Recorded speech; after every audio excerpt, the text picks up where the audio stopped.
ભારત કોઈ જમી કા ટુકડા નહીં, એ તો જીતા જાગતા રાષ્ટ્ર પુરુષ છે. ગોમતીપુર પર નવનિર્માણ આંદોલન વખતે જ્યારે મેં પઠન કર્યું, મને એવું લાગે કે મારા જીવનની ઐતિહાસિક પબ્લિક મિટિંગ્સ હતી અને ત્યાંથી આ નેતૃત્વના બીજ નવનિર્માણ આંદોલનથી રોપાયા. બિગિનિંગ ઓફ લાઈફની જો તમે વાત કરી શકો તો? બાળપણ બહુ સહજ અને સરળ, ક્યાં વીતી ગયું ખબર જ ના પડી. તમે કયા પ્રકારના સ્ટુડન્ટ હતા? નબળો વિદ્યાર્થી અને કરતાં બહુ નટોરિયસ સ્ટુડન્ટ. એવા એક પવિત્ર માણસના વર્ગમાં બ્લેકબોર્ડની પાછળ મિર્ચી બોમ્બ લગાડી દીધો અને નીચે સૂતળીથી લગાડીને કે પીરિયડ બરાબર મધ્યમાં આવે અને ફૂટે એવી વ્યવસ્થા કરી દીધી અને પકડાઈ ગયા આપણે એમાં. મોટાભાગના લોકો જે વસ્તુ તમારી સાથે એસોસિએટ કરે છે is your networking skills. PR એ પ્રિય વિષય હતો. આંખ અને કાન બે ખુલ્લા રાખવા પડે. નાક પણ તમારું કૂતરા જેવું હોવું જોઈએ, એ સૂંઘી લે છે અને એમાંથી રસ્તો કેવી રીતે કાઢીને આગળ વધી શકાય, એ એક PRની કળા છે. Is it being thoughtful is the most crucial skill in building your relationships? એ તમે કોઈ છોડ રોપ્યો, એનું જતન કરવું પડે, એની માવજત કરવી પડે, એને પાણી પણ પીવડાવવું પડે, એને ખાતર પણ આપવું પડે. એવું માનવીય સંબંધોનું પણ છે. એવી નાના નાના ગેસ્ચર્સ દ્વારા વ્યક્તિગત સંબંધોની માવજત એ લાંબા ગાળાના સંબંધોના નિર્માણમાં ખૂબ ઉપયોગી બની શકે. 90% of your success will depend on how good you are communicating. ભાષા, શબ્દો, persistent, precision એન્ડ ફોકસ, આટલા મુદ્દાઓ ધ્યાનમાં રાખી અને કમ્યુનિકેટ કરવું પડે. Raj Kapoor. Greatest showman of the millennium. Guru Dutt. કલાનો એક એવો ઉપાસક કે જેને માત્ર કલાની ઉપાસના જ કરી. Amitabh Bachchan, the angry young man. સાહેબ છે સાહેબ. રાહત ઇંદોરીના શેર, એની ગઝલો મને ગમતી અને એમાંથી નીકળતો એ વિચાર, એ સ્પાર્ક અને એની શૈલી રજૂઆતની એ કંઈક જુદી હતી, કંઈક અલગ હતી. અને ત્યારે એક શેર એણે મને પહેલી વખત સંભળાવેલો ગોમતીપુરની મસ્જિદની ફૂટપાથ પર. એ દરિયાને સંબોધન કરીને કહે છે કે ગર પ્યાસ મેરી બુઝા દે તો મેં જાનું, વરના તું સમંદર है तो होगा मेरे किस काम का है. जिस दिन से चला हूँ मेरी मंजिल पे नजर है, रास्ते में कभी मील का पत्थर नहीं देखा. કાવ્ય મુદ્રા પાછળનું ઇન્સ્પિરેશન શું? સંસ્થા ચાલુ કરવા પાછળનું તમારું મોટિવેશન શું? પવિત્ર રીતે ગુજરાતી ભાષા, માતૃભાષાના વંદનાના ભાવથી કંઈ કામ કરવું. ગાઈડિંગ પ્રિન્સિપલ્સ કયા રહ્યા છે throughout life? You have to be generous, you have to be graceful, you have to be kind with the people. બહુ ઓછા દીકરાઓને એવો મોકો મળતો હશે કે પોતાના બાપા સાથે ઓન કેમેરા આવી કંઈ વાત કરી શકે. કલ ખેલ મેં હમ હો ન હો, ગર્દિશ મેં તારે રહેંગે સદા, ભૂલોગે તુમ ભૂલેંગે હમ, પર હમ તુમ્હારે રહેંગે સદા. ખુદા હાફિઝ. હું હાથને મારા ફેલાવું તો તારી ખુદાઈ દૂર નથી. હું હાથને મારા ફેલાવું તો તારી ખુદાઈ દૂર નથી. હું માંગું અને તું આપી દે, એ વાત મને મંજૂર નથી. નાઝીર સાહેબનો આ શેર આજના ગેસ્ટ માટે પરફેક્ટ છે. અમદાવાદની પોળના એક ગરીબ પરિવારમાં જન્મેલો વ્યક્તિ પોતાની કરિયરના ટોપ પર પહોંચે છે. એક ટ્રેડરના ત્યાં લેબર વર્ક કરતો છોકરો કોર્પોરેટ જગતમાં આવે છે અને MDs, CEOs, મુખ્યમંત્રી, રાજ્યના જાણીતા અને વિદ્વાન વ્યક્તિઓ સાથે કામ કરે છે, તેમની પાસેથી શીખે છે. સોમનાથ મંદિર, સરદાર સરોવર, વાઇબ્રન્ટ ગુજરાત, ભૂકંપ પછીનું રિહેબિલિટેશન જેવા ગુજરાતના અગત્યના પ્રોજેક્ટ્સનો ભાગ બને છે. અને આ બધું પોતાની જાત મહેનત ઉપર. માંગીને નથી મેળવ્યું, કરીને બતાવ્યું છે. આ ગેસ્ટ એવા છે જે કર્મઠ છે, સૈદ્ધાંતિક છે, જેમણે સંબંધોને વધારે મહત્ત્વ આપ્યું છે. સતત સારા કાર્યો કરતા રહેવું, શક્ય એટલી બધાને મદદ કરવી અને હંમેશા આપવાનો અભિગમ રાખ્યો, માંગવાનો નહીં. આજના ગેસ્ટ હર્ષદ બ્રહ્મભટ્ટ, એક સક્સેસફુલ ઇન્ડસ્ટ્રીયલિસ્ટ, સોશિયલ વર્કર, કવિતા અને સાહિત્યના રસિક અને મારા પપ્પા. So I hope you would enjoy this conversation where a son is trying to get to know his father. But before we begin, please subscribe to Talk of the Town. It helps us in a big way to reach out to newer audiences and keep creating content. Welcome to Unboxed.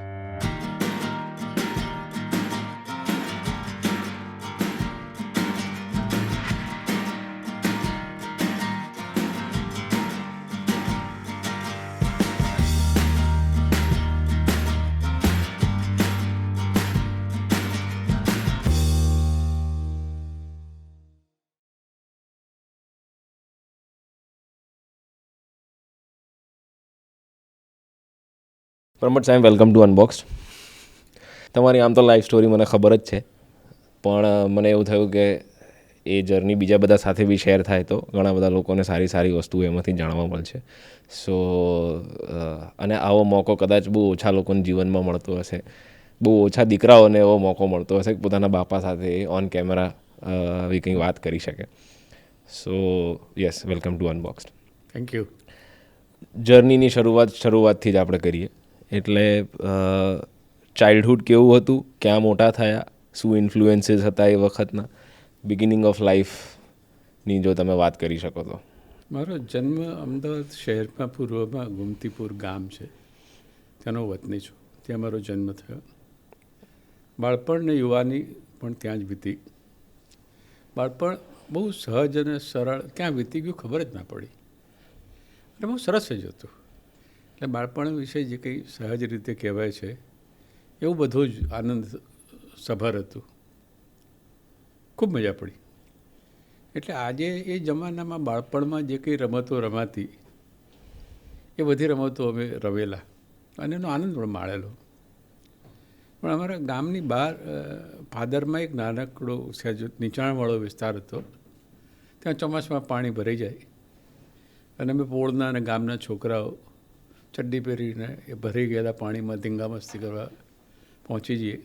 એટલે જગદીશસિંહે જે ગઝલ ગાઈ, જે ખૂબ લોકપ્રિય, જે મને બહુ પ્રિય હતી એ ગઝલ, ભલે ही ले लो शोहरत भी ले लो ये जवा दौलत भी ले लो भले ही ले लो मुझसे मेरी जवानी मगर मुझको लौटा दो बचपन का सावन.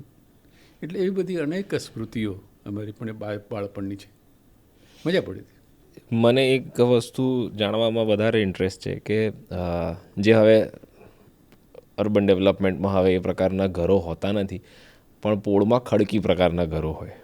તો તમે એ ખડકી પ્રકારના ઘરો અને એ ખડકીના કલ્ચરની વાત કરી શકો કે એમાં કેવી રીતે એક જ ખડકીમાં 5, 7, 10 ઘર હોય અને એનો વાટકી વ્યવહાર અને એમાં છોકરાઓનું મોટા થવાનું, એમાં બા દાદાઓનું વર્ચસ્વ. એટલે અમારું જે ઘર હતું તું કે છે મેં ખડકી હતી, અને એમાં પણ એનો મુખ્ય પ્રવેશ દ્વાર એ મોટી ખડકી હતી. એ ખડકીમાં વચ્ચે ચોક હતો અને ત્યાંથી આગળ આવેલી નાનકડી ખડકી જેમાં અમારું ઘર હતું. હવે આ જે મોટો ચોક હતો એ ચોકમાં નીચે પાણીનું ટાંકું હતું. એટલે વરસાદી પાણી એમાં ભરાય અને 12 મહિના એનો ઉપયોગ થઈ શકે. હવે એ ચોક પાસે 4 ઘર હતા. ફ્રન્ટ સાઈડમાં નીચે ભોંયતળીએ એમાં એક બ્રાહ્મણ પરિવાર હતું, લીલામાસી. બીજા એને અડીને એક ઘર હતું, એમાં એક દરબારનું પરિવાર હતું, શાંતામાસી. અને અમારી બાજુનું જે ઘર હતું એ કાઠિયાવાડી પટેલ હતા, સમજુબા, એ માં કહેતા અમે એને.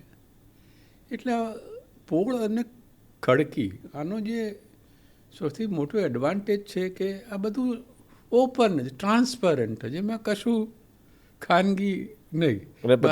દરવાજા ખુલ્લા જ, અને જીવન પણ ખુલ્લું અને વાતો પણ ખુલ્લી. તો પણ કોઈકની પ્રાઇવેટ અને ઇન્ટિમેટ લાઈફનું શું? એવું કશું હોય જ નહીં ત્યાં જીવનમાં. પ્રાઇવેટ અને ઇન્ટિમેટ લાઈફ જેવું કશું. અચ્છા, એટલે તો રોમાન્સ બિલ્ડઅપ થવાના કોઈ એટલે ચાન્સીસ? રોમાન્સ જાહેરમાં જ હોય સાહેબ. રોમાન્સ એ પોળના બધાને ગામને ખબર જ હોય. અને એ પોળ વિશેની વાતો તો પછી કરવા બેસીએ તો લાંબી ચાલે. પણ એ ખડકીમાં એ જે ઉનાળામાં એ નીચેના ઘરમાં ઠંડક રહે, એટલે બધા જ લોકો લીલામાસીના ઘરમાં બપોરે જઈને ઉનાળામાં ત્યાં જ બેસવાનું, જમ્યા પછી ત્યાં જ સૂવાનું, ત્યાં જ બપોરની ચા પણ થાય. તમે ઘણી વાર એવું કહેતા હોય છે કે આપણી પાસે તો કશું હતું જ નહીં. તો એ એટલે વેન યુ સે દેટ, એટલે એ કઈ ઇન્ટેન્સિટી હતી? કંઈ નહીં હોવાનું લેવલ શું હતું? એટલે when you say you ગ્રુ up in a poor conditions, તો એ કેટલી ગરીબી હતી? એટલે એ અછત હજી હતી, અભાવ જે હતો, પણ એનો કોઈ અહેસાસ કોઈ દિવસ થયેલો નહીં. અને આ નથી એને કારણે કંઈક ઇન્ફિરિયરિટી કોમ્પ્લેક્સ એવું પણ નહીં થયેલું. એવી અનેક પ્રસંગોની ઘટનાઓ હશે કે ત્યારે અમારા ઘરમાં રોડ સાઈડ ઉપર એક ભાડવત હતું, એની ભજીયાની દુકાન હતી. તો ક્યારેક એવું બને કે દિવસે સાંજે શાક લાવવાના પૈસા ના હોય તો બાના ઘરમાં રસોડું, એ ચૂલો ન સળગ્યો હોય તો એ ભજીયાવાળાની દુકાનથી 500 ગ્રામ ભજીયા લઈ આવીએ અને બાપુજી ભાઈ બહેનો અમે બેસીને જમીને પાણી પીને સૂઈ જઈએ. ગામમાં જે નિશાળે સ્કૂલે જવાનો રસ્તો હતો એ માર્ગમાં બંને તરફથી જેમ જઈએ તો એ વચ્ચે બરાબર એની મધ્યમાં 2 મીઠાઈની દુકાનો આવે અને તહેવારનો પ્રસંગ હોય ત્યારે તો એમણે જન્માષ્ટમી તો તીખા ખાજા અને ગળ્યા ખાજા એણે એવું ડેકોરેટ કરીને લગાડ્યું હોય અને એના કાચની અલમારીમાં પણ બદામની મીઠાઈઓ મૂકી હોય તો ક્યારેય પણ એ દુકાન પાસે ઊભા રહી અને આમ સામે જોઈ અને મનમાં એવું વિચાર નહીં આવ્યો કે આપણને આ ખાવાનો અવકાશ નથી, આપણને જીવનમાં ક્યારે મળશે, એવો વિચાર જ નહીં આવેલો. જે કંઈ ઈશ્વરે આપ્યું એમાં મસ્તીથી જ જીવે છે, પ્રેમથી જ જીવે, આનંદથી જ જીવે. એટલે અભાવ ઘણી વખત સવારે કોલેજ જવાનું હોય તો ગામથી એએમટીએસથી બસમાં 20 પૈસા બસ કન્સેશનના હોય ગોમતીપુરથી લાલ દરવાજાના. તો મહિનાના અંતે કદાચ બા પાસે ના હોય તો 40 પૈસા મને ના આપી શકે તો હું બસમાં ન જઈ શકું, તો કોલેજ ન ગયો હોય એવું બન્યું ઘણી વખત. હવે ક્યારેક ગોમતીપુરથી લાલ દરવાજા સવારે ચાલતા કોલેજ ગયાના પ્રસંગો પણ બન્યા છે. એટલે એવી પરિસ્થિતિમાં કારણ કે પિતાજી એક મિલ કામદાર હતા, મિલ મજૂર હતા, એટલે બહુ મર્યાદિત ટૂંકી આવકમાં ઘર ચલાવવાનું એવા ટાંચા સાધનોની વચ્ચે પણ જીવ્યા ઉછર્યા અને એની મજા જ કરી છે, એની મજા જ આવી એમ. તો તમને કોઈ એવું પૂછે અત્યારે કે most memorable story of your childhood, તો તમને એમ કહે કે ભાઈ નાનપણની કોઈ વાત, તો સૌથી પહેલી કઈ યાદ આવે? તો 2-3 પ્રસંગો આવે કે અમારા ગામમાં એક સાયકલની દુકાન હતી સરદારજીની. એટલે નાની સાયકલો એ 20 પૈસા 1 કલાકના ભાડે આપે. તો છોકરાઓ બધા અમે ભાડે લઈ આવીએ તો એ નામ લખે અને સમય લખી લે અને 1 કલાક પછી એને પાછી આપી દેવાની. તેવી મેં એક વખત સાયકલ એની નાની 1 કલાકના ભાડા મેં 20 પૈસામાં મેં લીધી અને ગામની બહાર 4 દરવાજા પાસે હું ચલાવતો હતો. સાયકલનું ગવંડર અને પાછલું વ્હીલ 2 જુદું થઈ ગયું. એણે વચ્ચે પેલું વેલ્ડિંગ કર્યું છે કારણ કે વેલ્ડિંગ તૂટી ગયું. તો હું ફૂટપાથ પર બેઠો રડતો હતો કે હવે આ સરદારજીની પાસે આ તૂટેલી સાયકલ લઈને કેવી રીતે જવું. શું ઉંમર હતી તમારી? એ 12-13 વર્ષની ઉંમર હશે. અને આ મારશે અથવા પૈસા માગશે તો પૈસા ક્યાંથી આપીશું લાવીને. તો અમારા ગામના એક પ્રતિષ્ઠિત માણસ પટેલ ત્યાંથી નીકળે, એમણે મને જોયો. તો મને કહે, હર્ષદ કેમ શું થયું, તું કેમ અહીં બેઠો છું, રડે છે કેમ તું? આ સાયકલ મેં કાકા તૂટી ગઈ છે અને સરદારજીની છે ભાડે લાવ્યો છું, તો એ મારશે હવે. તો કે ના ચાલ તારી જોડે હું આવું છું. એક ટાયર એક વ્હીલ એમણે પકડ્યું ને એક વ્હીલ મેં અને લઈ ગયા મને દુકાને અને સરદારજીને ખખડાવ્યો એમણે કે છોકરાઓને આવી તૂટી જાય સાયકલ આપે છે, એક્સિડન્ટ તો છોકરાને વાગ્યો હતો, ચાલ લઈ લે હવે. કે જા તું ઘેર જતો રહે.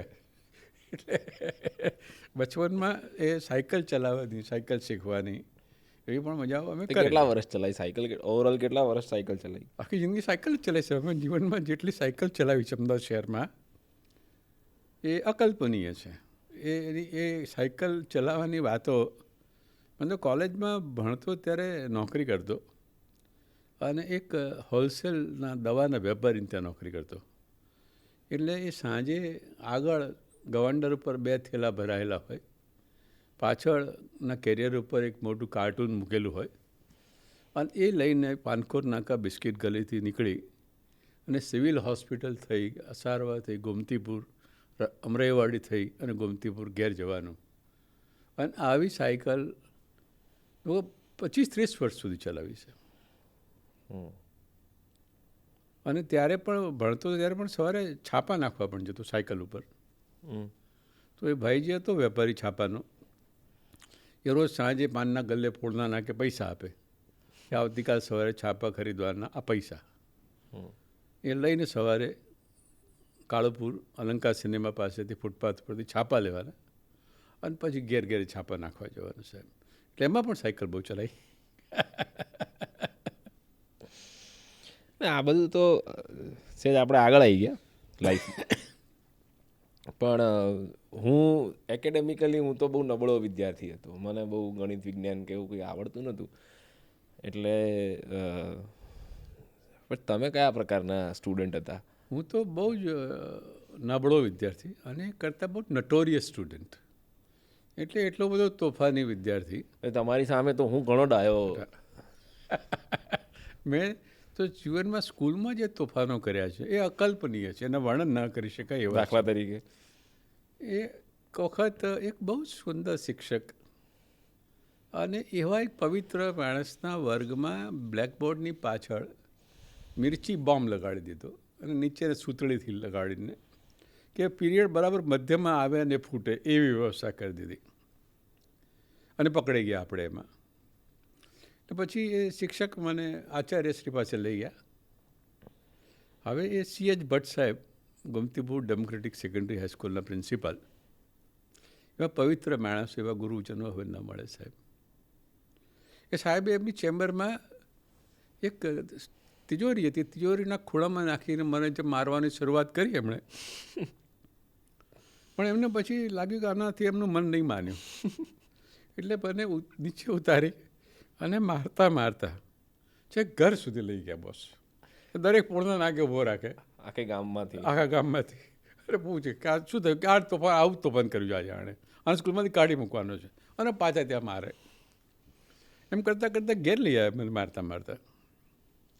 એ મારી બાને કે આને તમે સર્ટિફિકેટ આપી દો કોલેજ સ્કૂલમાંથી, તમે આને ક્યાંય મિલ કામદાર તરીકે, બદલી કામદાર તરીકે મૂકી દો, તો 2 પૈસા કમાશે તો ઘરમાં કામમાં આવશે. એટલે એ દિવસે મને લાગ્યું કે આપણા માટે સારી વાત નહીં.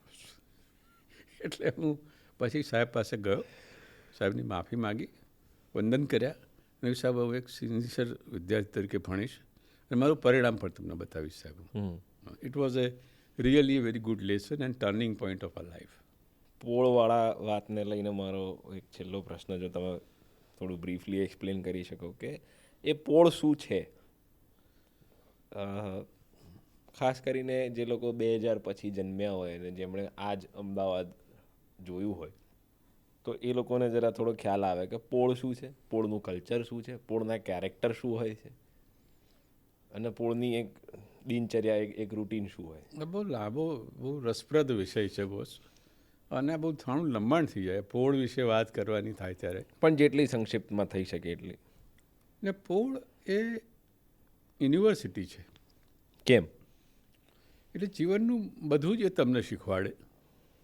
અને એની જે મજા છે કે એની જે આર્કિટેક્ચરલ પ્લાનિંગ છે એનું, એમાં સામાન્ય રીતે એનું મુખ્ય દ્વાર હોય ઘરનું, એની બાજુમાં એક રૂમ હોય જે દુકાન જેવો રોડ ઉપર પડતો હોય એવું લાગે, અને એ પ્રવેશ દ્વારની બાજુમાં જ રોડ ઉપર એક સંડાસ હોય. લગભગ બધી જ પોળમાં એના આર્કિટેક્ચર પ્લાનિંગમાં સંડાસ રોડ ઉપર જ આવે. અને ઘરમાં પ્રવેશ દ્વારમાં તમે દાખલ થાવ એટલે એને એક ઓસરી કહી શકાય એવો હોય, અને સહેજ આગળ વધો એટલે એક પરસાળ જેવું છે, ઓપન ટુ સ્કાય હોય, અને એ પણ ચોક જેવું હોય. એની બરાબર સામે પાણીયારું હોય, એની સામે કપડાં ધોવાના પાણીની ચકલી એની જે હોય, એને અડીને જ રસોડું હોય, અને રસોડાની સામે જે જગ્યા છે તેમાં બેસી ડાઇનિંગ સ્પેસ, એ ડાઇનિંગ એરિયા કહેવાય. અને પછી એક ઓરડો હોય, એક રૂમ હોય, અને એની અંદર એક ઓરડો હોય. આ લગભગ 110 મીટર લંબાઈનું આ ઘર હોય, અને બધા એકબીજા, અને બધા ઘરની દિવાલો લગભગ 9ની દિવાલો કહી શકાય એવી દિવાલો હોય. એને કારણે સળંગ હોય, અને ઉપર એક માળ પણ હોય, એ ઠંડક બહુ લાગે. અને આ બધામાં જ્યાં મેં કીધું કે ચોક છે, એ ચોકમાં ક્યાંક ટાંકું પાણીનું તો હોય જ એમ, એટલે ત્યાં ઠંડક બહુ લાગે. એટલે ઉનાળામાં એર કન્ડિશનિંગની તમારે જરૂર ન પડે, ટેબલ ફેન કે સીલિંગ ફેન હોય તો ચાલે. અને લગભગ આ પોળના એક ઘરનું બારણું બંધ હોય એવું બને જ નહીં સાહેબ, 24 કલાક એ ખુલ્લું જ હોય સાહેબ. એટલે મારા ઘેર જો મહેમાન, મારા મામા આવ્યા હોય, તો એ પોળના જેની સાથે સંબંધ હોય એવા અનેક પરિવારો, મામાને પણ એમના ઘેર મહેમાન તરીકે ચા પીવા લઈ જાય એમને એટલે મારા ઘેર આવનારા બધા મહેમાનો, કોણ મહેમાન આવ્યું છે, શું સગપણ છે, કેટલા દિવસ રોકાવાના છે, શું પ્રયોજન, આ બધું પોળને ખબર જ હોય સાહેબ એમ. અને ઉનાળામાં સામાન્ય રીતે પોળના છાપરા ઉપર ગાડલા નાખેલા હોય એમાં સૂઈ જવાનું હોય. કેટલાક લોકો એ પોળની ઘરની બહાર રોડ સાઈડ ઉપર ખાટલો નાખ્યો હોય અને એમાં સૂઈ જવાનું હોય. તો એમાં મારી પોળના એ રોડ ઉપર ઘણી બધી પોળો હતી. એમાં વચ્ચે એક કેરોસીનના વેપારી રહે અને જૈન અટકવાળા ઉંમરલાયક માણસ.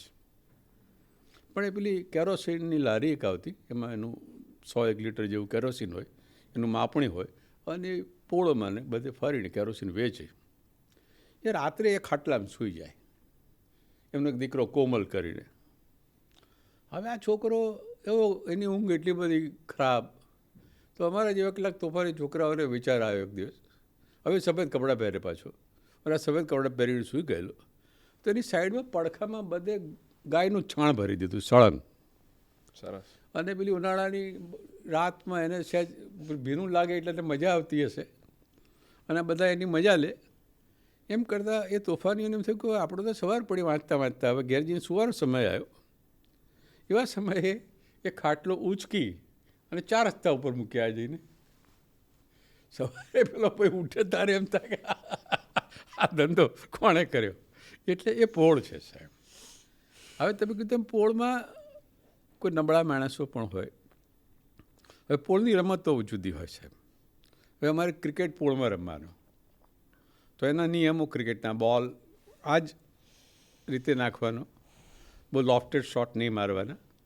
આનાથી વધારે ઊંચો જો ફટકો મારો ને બોલ જાય તો તમે આઉટ. અમુક જગ્યાએ જે બોલ જાય તો તમને બાઉન્ડ્રી મળે.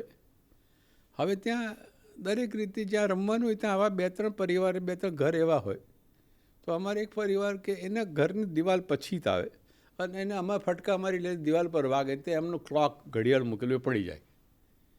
એટલે એ માસી એવું તોફાન કરે અને ફરિયાદ થાય ને કકડાટ થાય ને પાછા એ ઘેર સુધી લઈ જાય. તારા છોકરાએ આજ મારું તોડી નાખ્યું. પણ એથી વિશેષ કશું ના હોય, પણ એ પરિવાર સાથે 2-3 પેઢીનો સંબંધ હોય એમ પાછો. એટલે એવા તોફાનો પણ થાય એમાં. નવરાત્રિ બાકીના બધા તહેવારો પણ બહુ સુંદર રીતે સામૂહિક રીતે ઉજવાય. પોળમાં 9 દિવસ નવરાત્રિ સુંદર થાય. દશેરાના દિવસે નવચંડી યજ્ઞ થાય અને આખી પોળ એમાં જમે. એટલે એ બધું જ તમને ધર્મ પણ શીખવાડે, તહેવાર પણ શીખવાડે, એની ઉજવણી પણ શીખવાડે, અને એમાંથી જ પાછા નેતૃત્વના ગુણો પણ ખીલે. તમને એમાંથી પણ કંઈક કરવાનું શીખવાનું મળે.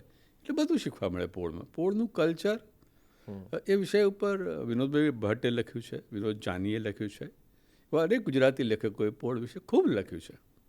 એટલે અમદાવાદ શહેરની પોળો અને એમાં આવેલી હવેલીઓ, એની કોતરણી, એમના રિવાજો એ જુદો વિષય છે. વિશેષ કરીને ખાડિયાની પોળો, એ પોળના નાકે પાનના ગલ્લે જે પાર્લામેન્ટ થાય અને ઓટલા ઉપર જે ચર્ચાઓ થાય છે, એમાં રાયપુર ચકલામાં આ પાર્લામેન્ટમાં જે માણસો આવે એ શહેરના બધા પ્રતિષ્ઠિત લોકો હોય, અને એમાંથી ક્રાંતિ, એમાંથી વિચાર અને એમાંથી નવા દિશા સૂચનો નગરને, શહેરને મળે, રાજ્યને મળે. એનો જન્મદાતા આ ફૂટપાથની પાર્લામેન્ટો કહેવાતી. અમારે ત્યાં તને બહુ આનંદ થાય એવા સમય છે કે એ સમયે ફૂટપાથ ટ્યુશન ક્લાસીસ ચલાવેલા. અમારી ઉંમરના કેટલાક છોકરાઓ હતા ગામના, જે શિક્ષિત હતા, બહુ જ અભ્યાસુ હતા, બહુ તેજસ્વી હતા અભ્યાસમાં. એવા લોકોએ અને ગામના વડીલોએ એમને સહયોગ કર્યો અને ફૂટપાથ ટ્યુશન ક્લાસીસ. અને એ ટ્યુશન ફૂટપાથ ઉપર, રોડ ઉપર ગામના બાળકો આવે અને એમના શિક્ષકો ભણાવે, અને એમાંથી અનેક તેજસ્વી વિદ્યાર્થીઓના જીવનનું નિર્માણ થયું.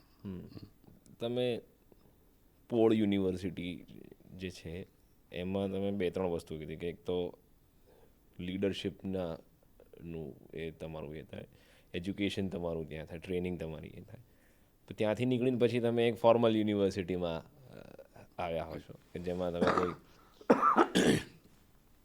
પર્ટિક્યુલર કોઈ સબ્જેક્ટ પકડીને એમાં માસ્ટર્સ કરવાનું આ તે. તો એ કોલેજ લાઈફમાં કેવું, ત્યાં આગળ લીડરશિપની ક્વોલિટીઝ કેવી રીતે યુઝ કરી? કેમ કે ત્યાં સુધીમાં તો આવી ગઈ હતી એટલે ત્યાં કોલેજમાં એને કેવી રીતે યુઝ કરી, કેમ કે તમારા કોલેજ ટાઈમ દરમિયાન સ્ટુડન્ટ એજ્યુટેશનનું ખાસું ચલણ હતું અને ઘણા બધા એવા એજ્યુટેશન્સ થતા હતા. તો એ પીરિયડ વિશે જો તમે વાત કરો તો. આ પ્રાથમિક શિક્ષણ અને સ્કૂલની વાત કરવામાં એક વાત મારે ચોક્કસ કહેવી જોઈએ કે ઈશ્વરની મારી પર અસીમ કૃપા રહી પાર્થભાઈ. અને એ કૃપા એવી રહી કે મને એ શાળામાં ભણ્યો ત્યારે આચાર્યશ્રી જે મળ્યા અને જે શિક્ષક મળ્યા, એટલે જે કોઈ મને મળ્યા એ સાક્ષાત ઈશ્વરનો અવતાર હોય એવા પવિત્ર માણસો જ મને મળ્યા. એમાં એક મારા શિક્ષક શૈલજ સાહેબ, એ કાંકરિયા 4 રસ્તા પર ત્યાં પ્રાણકુંજ સોસાયટી પાસે એક રોડ ઉપર મોટો બંગલો હતો, શૈલજ ભુવન એ સાહેબનું ઘર હતું. સાહેબ ત્યાં રહેતા. હવે આ સાહેબને મને ભટ્ટ સાહેબે જે શિક્ષા કરી અને એ પછીનો જે સમય આવ્યો તો હું અમારા વખતે એસએસસી બોર્ડ 11મા ધોરણમાં હતું, એટલે હું મેટ્રિકમાં આવ્યો, એસએસસીમાં આવ્યો. તો હવે કુટુંબના 3 છોકરાઓ સાથે ભણતા હતા. મારા મોટા બાપુજીનો દીકરો હતો એક, અને એક મારા પપ્પાના માસી એટલે માસીબાનો દીકરો હતો અમિત બ્રહ્મભટ્ટ. હવે બંનેની થોડી આર્થિક સ્થિતિ અમારા કરતાં સારી, એટલે એમણે એ પરિવારે આ શૈલજ સાહેબનું આ 2 છોકરાઓ માટે ટ્યુશન રાખવાનું નક્કી કર્યું. તો એની ઘેર મિટિંગ થઈ, સાહેબ શું ફી લેશે, શું ભણાવશે અને આખું વર્ષ અને કઈ જગ્યાએ બેસીને ભણવાનું એવું પણ નક્કી થયું બધું. એટલે સાહેબે એવું કીધું મારા મોટા બાપુજીને કે આ હર્ષદ બી તમારા ભાઈનો દીકરો છે અને એને પણ આ તમારા 2 છોકરાઓની જોડે બેસાડીને ભણાવું તો તમને કંઈ વાંધો છે? એટલે એમણે કીધું તમારા ભાઈનો જ દીકરો છે, તમે એને બેસાડો, તમને શું વાંધો હોય? એટલે એ 2 છોકરાઓને ટ્યુશનની ફી સાથે મારે મફત સાહેબને મહેરબાનીથી, પ્રેમથી, લાગણીથી બેસવાનું ને ભણવાનું સાહેબ. એટલે it was again A turning point of my life. ત્યાંથી એસએસસી પાસ કરીને કોલેજમાં આવ્યા. તો કોલેજમાં સિટી આર્ટ્સ કોલેજમાં એડમિશન લીધું. ત્યાં જૂન મહિનામાં કોલેજનું પહેલું સત્ર શરૂ થાય, એટલે જૂન જુલાઈ તો ક્યાં જતો રહે ખબર ના પડે. અને ઓગસ્ટ મહિનામાં ત્યાં કોલેજના નોટિસ બોર્ડ ઉપર આવ્યું કે કોલેજની વક્તૃત્વ સ્પર્ધાનું આયોજન કરવામાં આવે છે. એટલે મેં એમાં ભાગ લીધો. તો કોલેજના 3 સિનિયર પ્રાધ્યાપકો એના જ્યુરી કમિટીના મેમ્બર હતા. એમાં એક પ્રોફેસર NU રાજગુરુ સાહેબ, એ ઇકોનોમિક્સ ડિપાર્ટમેન્ટના હેડ ઓફ ધ ડિપાર્ટમેન્ટ હતા. અને એ પછી સાહેબ નવગુજરાત કોલેજના પ્રિન્સિપાલ તરીકે પણ રહ્યા. અને ગુજરાતના પ્રાધ્યાપક જગતમાં, શિક્ષણ જગતમાં બહુ જ મોટું નામ. એટલે વક્તૃત્વ સ્પર્ધામાં મને આ નિર્ણાયકોએ પ્રથમ ઇનામ આપ્યું. મેં પણ નક્કી કર્યું કે હવે આ પહેલું ઇનામ કાયમ દર વર્ષે આપણને જ મળવું જોઈએ. એટલે જ્યારે જ્યારે વક્તૃત્વ સ્પર્ધા આવે તો કોલેજમાં પણ એક વાતાવરણ બની ગયેલું કે પહેલું ઇનામ હર્ષદભાઈ બ્રહ્મભટ્ટ ન ફાળે, બીજા ઇનામથી વાત કરો ભાઈ. એટલે એ રાજગુરુ સાહેબે મને ફર્સ્ટ પ્રાઇઝ મળ્યું. પછી બીજા દિવસે કોલેજમાં પીરિયડમાં ઊભો કર્યો, ભાઈ હર્ષદભાઈ બ્રહ્મભટ્ટ ગઈકાલે ઊભા થાવ તમે. અને એમણે વિશે વાતચીત કરી, કઈ સ્કૂલમાં ભણો છો, ક્યાંથી આવ્યા, ક્યાં રહો છો, વગેરે વગેરે. અને સાહેબે મારા વૈચારિક ઘડતરમાં, મારા શૈક્ષણિક ઘડતરમાં ખૂબ મોટો ફાળો આપ્યો સાહેબ. એટલે એમણે મને દિશા સૂચન પણ કર્યું, માર્ગદર્શન પણ કર્યું, મારું શિક્ષણ પણ કર્યું અને મારું ઘડતર પણ કર્યું. એટલે એવા એક બીજા ખૂબ સુંદર પ્રાધ્યાપક પણ મને મળ્યા. ઈશ્વરની કૃપા છે હું માનું છું. તો આ બધામાં ઇંગ્લિશ લેંગ્વેજ સાથે પ્રેમ કેવી રીતે થયો? હવે ભાષા જે છે, એટલે અમે બ્રહ્મભટ્ટ અને બારોટ સરસ્વતીના પુત્રો કહેવાઈએ. મને બચપનથી ઇંગ્લિશ, જે પ્રાથમિક શાળામાં ભણતો મ્યુનિસિપલ કોર્પોરેશનની, ત્યાં એક ક્રિશ્ચિયન બેન અમારા અંગ્રેજીના શિક્ષક, અને એ મને અંગ્રેજી ભણાવતા. એટલે વખતે જુદા જુદા નાના રમકડાઓ લઈ આવતા અને ટેબલ પર મૂકે, અને પછી કોઈક રમકડું હાથમાં લઈને એના વિશે વાક્યો બનાવવાનું કે એના વિશે વાતો કરવાનું કે. પછી એક દિવસે બેનને મેં કહ્યું કે બેન, હું ક્લાસમાં પીરિયડ દરમિયાન હું તમારી સાથે અંગ્રેજીમાં જ વાત કરીશ, 5મા ધોરણમાં. અને શી વોઝ કાઇન્ડ, અને એમણે મને અંગ્રેજી ભાષા બોલતા શીખવાડ્યું છે. અને પછી કેટલાક મિત્રો હતા, એવાનો એક મિત્ર જેવો જગલો જગદીશ પટેલ, જે તને આજે એટલા હળવાશથી રમૂજની શૈલીમાં પણ કહી કે તારો બાપ આવડતું નહોતું તો સાચું ખોટું આવે ઇંગ્લિશ ઢોક ઢોક કરતો હતો. એટલે એ ઇંગ્લિશ ભાષા પર મને પહેલેથી પ્રેમ રહ્યો અને પછી ગ્રેજ્યુએશનમાં મુખ્ય વિષય અંગ્રેજી સાથે મેં સ્નાતક કર્યું અને એમાં પણ મને પ્રોફેસર નિરંજન ભગત સાહેબ જેવા પ્રાધ્યાપકના હાથ નીચે અંગ્રેજી સાહિત્ય મળવાનો મોકો મળ્યો. તો એ ઇંગ્લિશ લિટરેચરમાંથી શું યાદ છે? કોઈ પર્ટિક્યુલર પોએટમાં કે પર્ટિક્યુલર કોઈ ઓથરમાં વધારે ઇન્ટરેસ્ટ પડ્યો હોય? એટલે અંગ્રેજી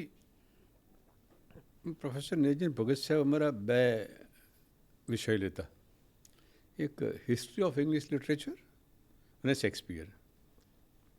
શેક્સપિયરના પેપરમાં અમારે બે નાટક ભણવાના હતા, as you like it and Romeo and Juliet.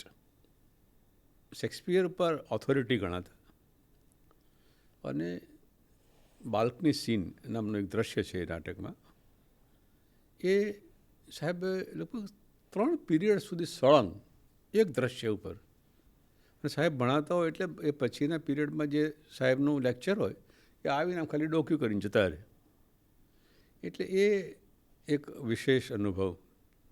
અને સાહેબ એમના પ્રોફેસર રૂમમાં એક રેકોર્ડ થાળી વાજુ વગાડવાનું પણ એક સાધન રાખતા અને એમાં ઓક્સફોર્ડ અને કેમ્બ્રિજમાંથી પણ આ પ્રકારની રેકોર્ડ લાવતા અને એની પર મૂકે, એ વગાડે, એનો ડાયલોગ શરૂ થાય અને સાહેબ એને બંધ કરે અને પછી એ વિષય પર એમની ટિપ્પણી, એમની શિખામણ, એમનું લેક્ચર એ શરૂ કરે. એટલે એ એક અદ્ભુત આનંદનો અનુભવ હતો.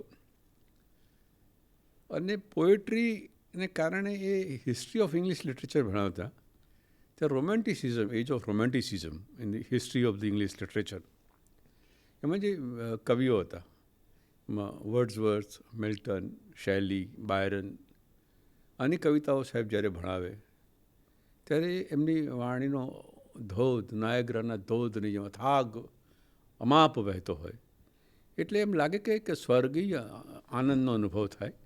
તમે સ્થળ, સમય અને કાળનું ભાન ભૂલી જઈને સાહેબને એ અંગ્રેજીના વાણી પ્રવાહમાં, કાવ્યાત્મક વાતોમાં એક રૂપ થઈ જવાય એવો અનુભવ અભ્યાસનો થતો, ભણવાનો થતો, કવિતાનો માણવાનો થતો. તો લિટરેચર પર આટલો ઇન્ટરેસ્ટ હતો તો એમાંથી પછી સ્ટુડન્ટ પોલિટિક્સ ને એજ્યુટેશન ને એ બધું કેવી રીતે ચાલુ થઈ ગયું? એટલે એ દરમિયાન 72 થી 76 હું 4 વર્ષમાં ગ્રેજ્યુએશન થયું. મેં 74માં નવનિર્માણનું આંદોલન થયું. હવે નવનિર્માણનું આંદોલન અમદાવાદ શહેરમાં એન્જિનિયરિંગ કોલેજના હોસ્ટેલના ફૂડ બિલમાં વધારો અને એમાંથી એ આંદોલન શરૂ થયું. અને એ આંદોલન અમે ઝડપી લીધું, અમે ઉપાડી લીધું અને ગોમતીપુરમાં એક વીર ભગતસિંહ હોલ મ્યુનિસિપલ કોર્પોરેશનનું અમે એક સંમેલન કર્યું અને ત્યાંથી એ આંદોલનને એક જુદો નવો વળાંક જ મળ્યો. એ થોડું હિંસક પણ થયું, પણ એ ગોમતીપુર નવનિર્માણ સમિતિ સ્ટુડન્ટ્સની એરિયાના વિદ્યાર્થીઓની મેં સંમેલન બોલાવ્યું અને એમાં એ નવનિર્માણ સમિતિના મંત્રી તરીકે મારી નિમણૂક થઈ. એક ગામનો છોકરો હતો કે ગુજરી ગયો, આજે નથી, એની પ્રમુખ તરીકે નિમણૂક થઈ, ધીરજ પટેલ.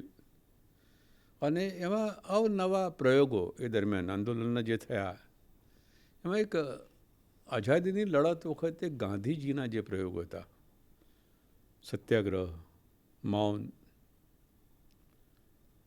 એવા પ્રયોગો અમે એ આંદોલનમાં કર્યા કે સમગ્ર રાજમાર્ગ ઉપર દરેક બત્તીના લાઇટના થાંભલા પાસે 2 છોકરા ઊભા રહે અને બંનેના મોઢા પર સફેદ પટ્ટી બાંધીને અને એક શાંતિપૂર્ણ દેખાવો. આ એક પ્રયોગ થયો. બીજો પ્રયોગ રેલીઓનો થયો. ખૂબ મોટી વિશાળ સંખ્યામાં રેલી, જાહેર સભાઓ. હવે એ જાહેર સભાઓ વખતે એક ઐતિહાસિક જાહેર સભાઓ થઈ જેમાં મને એવું લાગે કે મારા જીવનની ઐતિહાસિક પબ્લિક મિટિંગ્સ હતી અને એમાં કરેલા ભાષણો એ ચિરંજીવ સ્મૃતિમય બની ગયા. હવે આ કવિતા અને સાહિત્યનો હિન્દી પરનો એટલો પ્રભુત્વ અને શોખ, અને એ વખતે અટલજી એ મારા રોલ મોડેલ, અને અટલજી એટલા જ લોકપ્રિય નેતા અને સાંસદ. અટલજીની એક છાંદસ રચના જેમણે ભારત વિશે કરી છે, ભારત કોઈ જમી કા ટુકડા નહીં, એ તો જીતા જાગતા રાષ્ટ્ર પુરુષ છે. એ અનેક સંસદ સભ્યોએ એ રચનાને સંસદમાં પણ એનું પઠન કર્યું છે. એ જાહેર સભામાં ગોમતીપુરમાં નવનિર્માણ આંદોલન વખતે જ્યારે મેં પઠન કર્યું, it was those wear very historical moments of life. એટલે ત્યાંથી આ નેતૃત્વના બીજ પણ નવનિર્માણ આંદોલનથી રોપાયા. તો નેચરલી સ્ટુડન્ટ લાઈફ પછી તમારી પ્રોફેશનલ લાઈફની શરૂઆત હોય, તો એ ટ્રાન્ઝિશન કેવી રીતે આવ્યું અને પ્રોફેશનલ લાઈફની શરૂઆત કેવી રીતે થઈ in a white collar job? એટલે એમાં મેટ્રિકની પરીક્ષા પાસ કર્યા પછી તો બાપુજીએ કીધેલું કે બેટા, મારી શક્તિ તને એસએસસી સુધી ભણાવવાની હતી, હવે હું તને આગળ નહીં ભણાવી શકું. હવે જો તારે ભણવું હોય તો તારી જાતે જ તારે ભણવું પડશે, એટલે તારી ફી અને અભ્યાસનો ખર્ચો તારે જાતે જ કાઢવો પડશે. એટલે એ સમયથી જ નોકરીની શરૂઆત તો થઈ જ ગયેલી, બહુ નાની ઉંમરથી જ, કે નાના મોટા પરચુરણ કામો કરવા. પણ ફોર્મલ સેક્ટરમાં? હા, ફોર્મલ સેક્ટરમાં જ. એસએસસી પાસ થયો અને કોલેજમાં ગયો ત્યારે મારા એક પડોશી, અને એ આ પાનકોર નકા બિસ્કિટ ગલીમાં સાયન કોઠારી બ્રધર્સમાં ત્યાં નામું લખવા જતા. તો એમને કોઈક આવા છોકરાની જરૂર હતી, તો એમણે મને ત્યાં નોકરી રખાવી દીધો. એટલે સવારે કોલેજ જવાનું, સિટી આર્ટ્સ કોલેજમાં, અને ત્યાંથી અહીંયા આવી જવાનું અને આખો દિવસ દરમિયાન ત્યાં કામ કરવાનું, સાંજે આ પ્રકારની ડિલિવરી બધી કરવાની અને ઘેર જવાનું. ત્યારે એ પગાર કંઈક 150 રૂપિયા જેવો માસિક પગાર હતો, અને એ અભ્યાસની સાથે સાથે એ નોકરી રહી. એ વખતે મહત્ત્વાકાંક્ષાઓમાં જીવનની 2 મહત્ત્વાકાંક્ષાઓ, ઈચ્છાઓ હતી કે LLB કરીને વકીલ થવું, અથવા તો એ વખતે લાગ્યું પછી વકીલાત ચાલે ના ચાલે, પૈસા કમાવાનો યોગ ક્યારે થાય, આપણે તો પૈસાની તાત્કાલિક જરૂર હતી કુટુંબ ચલાવવા માટે. સમજ્યું કે અંગ્રેજી વિષય તરીકે અને શિક્ષક તરીકે પણ હું ટ્યુશન પણ કરતો, તો BEd કરીએ અને અંગ્રેજીના શિક્ષક તરીકે નોકરી તરત મળી જાય. પણ BEdનું 1 વર્ષ તો ફૂલ ટાઈમનો કોર્સ હતો છે. હવે 1 વર્ષ આપણને પૈસા ના મળે, પગાર ના મળે, આપણને પોસાયું જ નહોતું સાહેબ. એટલે આપણે BEdનો વિચાર પણ માંડી વાળ્યો. અને તો શું તાત્કાલિક પૈસા મળે એવું કોઈ કમાણીનું સાધન? તો કે ટાઈપિસ્ટ તમે જો થઈ જાઓ, ટાઈપિંગ આવડે, એટલે પછી જોડે જોડે તમે સ્ટેનોગ્રાફી પણ કરો. તો એક કંપનીમાં હું ટાઈપિસ્ટ તરીકે નોકરી જોડાયો અને જોડે જોડે પછી સ્ટેનોગ્રાફી પણ શીખ્યો. એ પહેલી નોકરી કહી શકાય? એ પહેલી મનીષ ઓર્ગેનિક્સ ઇન્ડિયા લિમિટેડ, 1979. 76માં ગ્રેજ્યુએટ થયો અને 3 વર્ષ આ નોકરી સાયન કોઠારી બ્રધર્સવાળી કરી. અને ફોર્મલ કોઈ કોર્પોરેટ જોબ અથવા કોઈ લિમિટેડ કંપનીમાં નોકરી, તો it was Manish organics India limited. તો પણ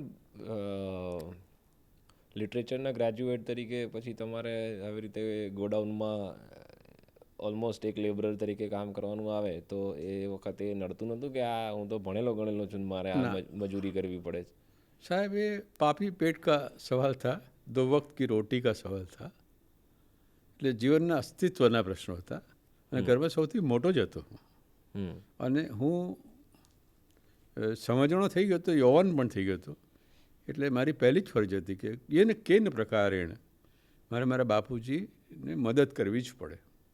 અને ઘરમાં 2 બહેનો હતી, એટલે એ પણ નક્કી કર્યું હતું કે આ 2 બહેનોને પરણાવીને પછી હું પરણીશ. એટલે એમાં કુટુંબને કેવી રીતે આર્થિક રીતે ટેકારૂપ થઈ શકાય, મદદરૂપ થઈ શકાય, એકમાત્ર લક્ષ્ય હતું. એટલે એમાં એવો કોઈ વિચાર આવતો જ નહોતો કે આ કામ નાનું છે કે આ મોટું છે કે આ મજૂરી છે. એનાથી પણ એના મને ફાયદા પણ થયા છે.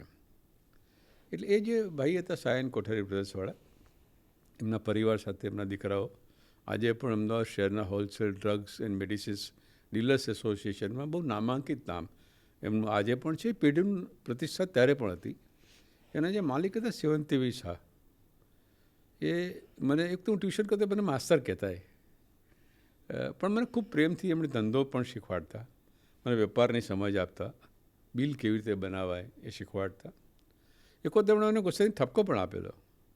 મને કે રશદ, તો આખી જિંદગી આ મજૂરી જ કરવી છે કે સેટ થવાનું છે? મારે તને સેટ બનાવવાનો છે. તો હું કહું એ પ્રમાણે મહેનત કર. એટલે મને ઘડવામાં એમણે પણ ખૂબ મહત્ત્વનો ફાળો આપ્યો. એટલે એ પ્રકારે જીવનનું ઘડતર થતું ગયું ને ગાડી આગળ ચાલતી ગઈ.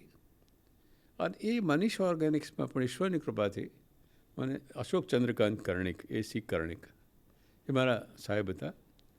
અને ઉદ્યોગપતિ તરીકે જેમનું બહુ મોટું નામ હતું એવા લક્ષ્મીકાંત ભગુભાઈ, એ કંપનીના ચેરમેન હતા. અને મને એમની સાથે પણ કામ કરવાનો અવસર મળ્યો. એટલે લિમિટેડ કંપની, એનો પ્રોજેક્ટ, એની પ્લાન્ટ સાઇટ, એ પ્લાન્ટ સાઇટ ઉપરના પ્રશ્નો, secretarial department, board meetings, legal matters, account, balance sheet, profit and loss, આ બધા અનેક વિષયો પર ત્યાં શીખવાનું મળ્યું મને. એટલે એ બધી ક્રાફ્ટ કે એ બધી જે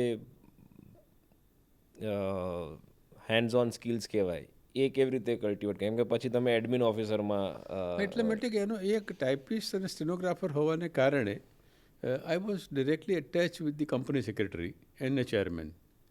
એટલે બોર્ડ મિટિંગનો એજન્ડા, બોર્ડ મિટિંગમાં રજૂ થતા રિઝોલ્વ ઠરાવો, વર્ક્સ સાઇટના વર્ક્સ મેનેજરના રિપોર્ટ, આવી જે કોમ્પ્લાયન્સીસવાળા legal provisions in companies act, આ બધા વિષયોનો અભ્યાસ એ બધા પત્ર વ્યવહારમાં જાણવાનો મળ્યો, શીખવાનો મળ્યો. અને એમાંથી શીખતા ગયા અને આગળ વધતા ગયા. તમારી લાઈફના લગભગ મોસ્ટ ઇમ્પોર્ટન્ટ યર્સ અને ઘણા વધારે વર્ષો તમે એક કંપની છે જેનું નામ અંબુજા સિમેન્ટ છે એમાં કાઢ્યા. તો એ અંબુજા સિમેન્ટમાં જોડાવાનું કેવી રીતે થયું અને એ આખી અંબુજા સિમેન્ટની જર્ની કેવી રીતે રહી? જોડાવાનું કેવી રીતે થયું એ એમની જાહેર ખબર આવેલી કે એમને એડમિનિસ્ટ્રેટિવ ઓફિસર જોઈએ છે. અને મેં અરજી કરી અને એમણે મને ઇન્ટરવ્યૂમાં બોલાવ્યો. અને એમાં 10 ઉમેદવારોને એમણે શોર્ટલિસ્ટ કર્યા. પછી એમાંથી 6 કર્યા, પછી 3 કર્યા, અને 3માંથી એમણે મારી ફાઇનલ સિલેક્શન મારું કર્યું. એ સિલેક્શનની પ્રક્રિયામાં એક સાહેબ હતા, રાવજીભાઈ પટેલ કરીને, એ retired assistant commissioner of sales tax હતા. અને એ અમદાવાદ પૂર્વના ખોખરાના વતની હતા. અને હું ગોમતીપુરનો વતની અને ગોમતીપુરમાં જ રહેતો. એટલે એમને કદાચ મારા તરફ થોડું ખેંચાણ થયું હશે એવું મને લાગે છે. એટલે એમણે મારી પસંદગી કરી અને એક ફાઇનલ ઇન્ટરવ્યૂ જે એમના વાઇસ પ્રેસિડેન્ટ ફાઇનાન્સ હતા એમની સાથે એમણે ઇન્ટરવ્યૂ કરાયો, એસ ભંડારી. અને એમણે મારી અપોઇન્ટમેન્ટ કન્ફર્મ કરી અને કહ્યું કે તમે કાલે 2 દિવસ પછી આવીને રાવજીભાઈ તમને ફોન કરીને બોલાવશે, તો એપોઇન્ટમેન્ટ લેટર લઈ જજો. એટલે દિવસે હું નિર્ધારિત સમયે ગયો તો રાવજીભાઈ મને કહે, સાહેબ એપોઇન્ટમેન્ટ લેટર તૈયાર છે, આવ્યો મારી પાસે, પણ તમને આપણને ના પાડી છે કે તમે એ જ્યારે નેક્સ્ટ ટાઈમ આવશે ત્યારે તમને રૂબરૂ હાથોહાથ એ જ આપશે. એટલે મને થોડી ચિંતા થઈ. પછી આવ્યા એટલે એમણે મને બોલાવ્યો. તો એ મને એપોઇન્ટમેન્ટ કન્ફર્મ કરીને ગાંધીનગર ગયા હશે અને કોઈક ભાજપના નેતા સિનિયર શ્રી કેશુભાઈ પટેલ સાહેબને મળ્યા હશે. તો ત્યાં એમની ઓફિસમાં કોઈક મળ્યું છે એમને. તેમણે કહ્યું છે કે હર્ષદભાઈ તો અમારા આરે સંઘના માણસ છે, તો અમારા જનસંઘ અને ભારતીય જનતા પાર્ટીના બહુ વરિષ્ઠ માણસ છે અને એ તો અમારા બધા શીર્ષસ્થ નેતૃત્વની સાથે એમનો સીધો ગરવો છે. એટલે પેલા ભાઈએ અમને ફોન કરી ના પડી કે આ ભાઈને એપોઇન્ટમેન્ટ લેટર ના આપશો. પછી બીજા દિવસે એમણે જ્યાં રૂબરૂ પડ્યા એટલે એમણે મને કહ્યું, હર્ષભાઈ તમારે એને ભાજપને શું સંબંધ? એટલે મેં કીધું, સાહેબ હું ભાજપનો 1 રૂપિયાનો સભ્ય નથી, પ્રાથમિક સભ્ય નથી એનો, હું એના કોઈ હોદ્દા ઉપર પદ ઉપર નથી, હું ક્યારેય ચૂંટણી લડ્યો નથી, પણ સંઘનો સ્વયંસેવક છું. એટલે ચૂંટણી આવે ત્યારે કંઈ જવાબદારી આપે તો ચૂંટણી પૂરતું એટલું કામ કરીને અમે અમારે ઘેર જતા રહીએ. પણ ભાજપ એટલે સક્રિય રાજકારણ સાથે મારે બહુ સંબંધ નથી. એટલે એમણે મને એપોઇન્ટમેન્ટ લેટર આપ્યો. હર્ષભાઈ આ તો અમારે એટલું ધ્યાન રાખવું પડે, ભાઈ કોઈ રાજકીય પક્ષવાળો એવો માણસ અમારા તંત્રમાં આવી જાય અને પ્રશ્નો ઊભા થાય, એટલા પૂરતું કાળજી માટે તમને પૂછવા માટે આટલું રાખ્યું હતું. એ કામગીરી દરમિયાન જે કંઈ વ્યક્તિગત સદ્ગુણ અને સંસ્કાર હતા જન્મના, એમાંનો એક પ્રામાણિકતા, which is very rare quality of a human life. એને નિષ્ઠા, કમિટમેન્ટ, ઇન્ટિગ્રિટી. એટલે ત્યાં કંપનીના નોકરી તરીકે કામ જ ના કર્યું. કંપનીના માલિક છીએ, આ કંપની અમારી છે, આ કંપની આપણી છે, એવી જ રીતે કામ કર્યું. અને કોઈ પણ કર્મચારી જ્યારે એ નિષ્ઠાથી કામ કરે ને તો સ્વાભાવિક છે એનું કામ બોલે, સ્વાભાવિક છે માલિકોની નજરમાં પણ આવે. એટલે એવું મારી પણ કામગીરીની નોંધ લેવાઈ.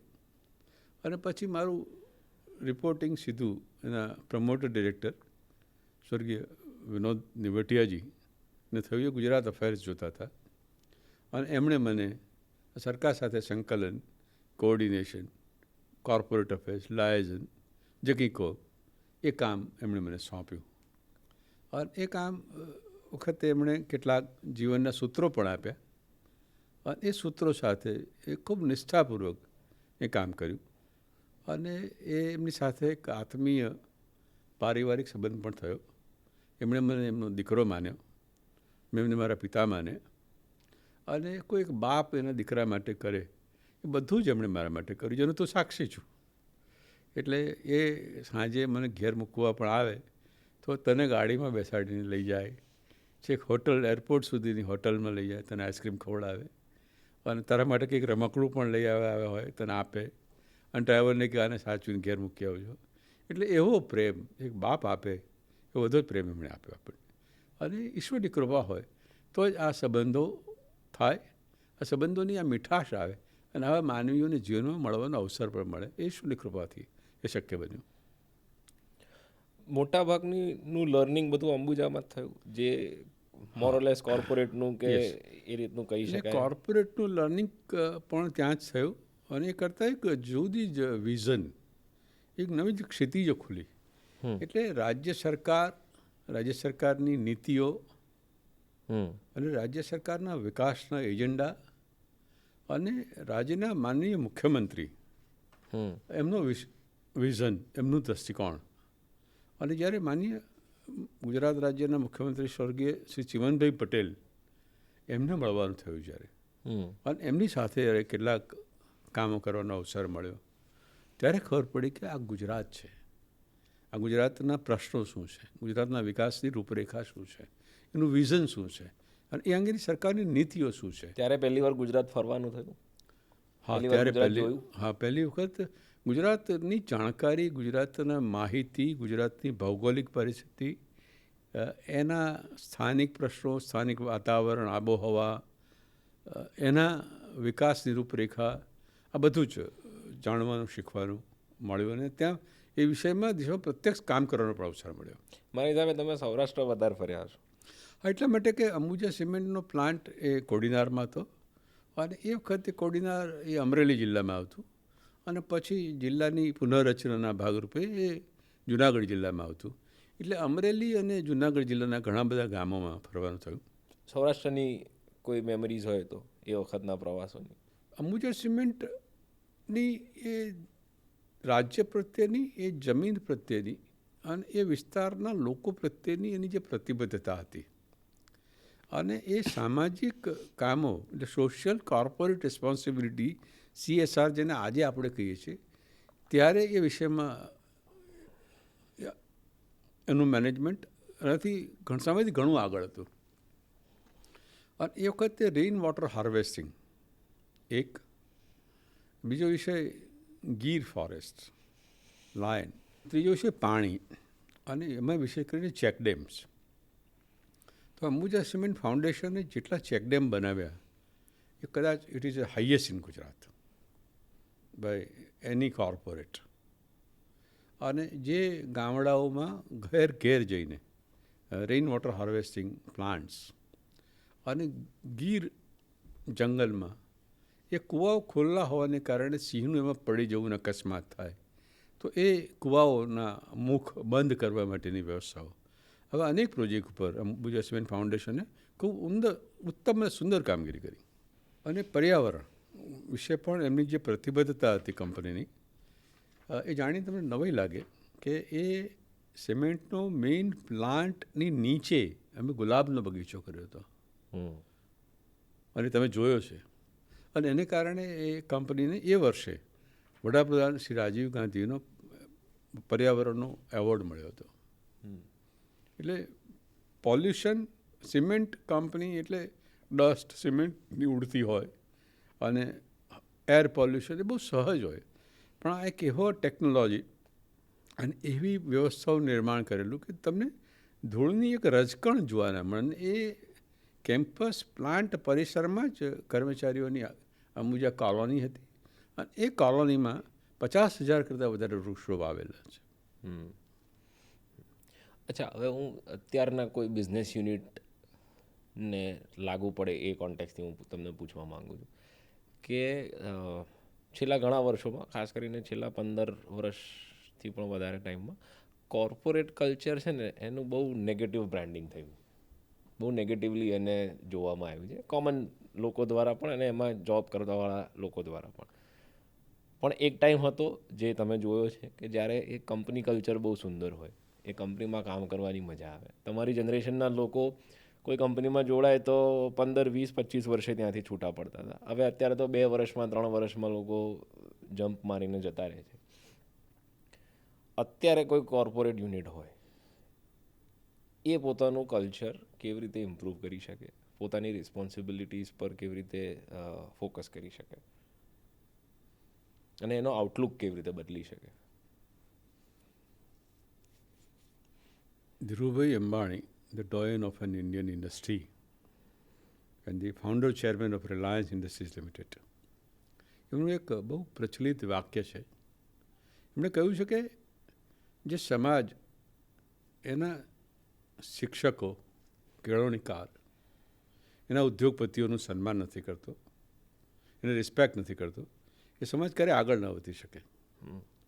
એટલે આ એક એવા લોકો છે જેમણે સંપત્તિનું સર્જન કર્યું છે.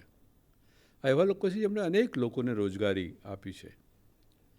એટલે અને ઔદ્યોગિક વિકાસમાં જેમનો બહુ મોટો ફાળો છે. હવે આ જે સેક્ટર છે એ મેન્યુફેક્ચરિંગ સેક્ટર છે અને આ જે સેક્ટરમાં જ્યાં મોટા પ્રમાણમાં મૂડીરોકાણ થયું છે, રિલાયન્સ ઇન્ડસ્ટ્રીઝ લિમિટેડનું રિફાઇનરીમાં અંબુજા સિમેન્ટનું ત્યારે એક લોકેશન ઉપર 1,000 કરોડ રૂપિયાનું મૂડીરોકાણ હતું. એટલે આ પ્રકારના મેન્યુફેક્ચરિંગ સેક્ટરમાં અમારે ત્યાં એક કલ્ચર હતું કે જે કર્મચારીએ કંપનીમાં 10 વર્ષ પૂરા કર્યા હોય એવા કર્મચારીઓને અમે dedicated employee of the decade એવો એને એક એવોર્ડથી મેં એનું સન્માન કરતા. અને ત્યાં 20 વર્ષ સુધી કામ કર્યું હોય અંબુજા સિમેન્ટમાં એવા અનેક કર્મચારીઓ છે. એટલે ત્યાં આયારામ ગયારામ અથવા તો 2 વર્ષમાં કર્મચારી છોડીને જતો રહ્યો એવી પ્રક્રિયાનો પર્સન્ટેજ બહુ જ ઓછો હતો.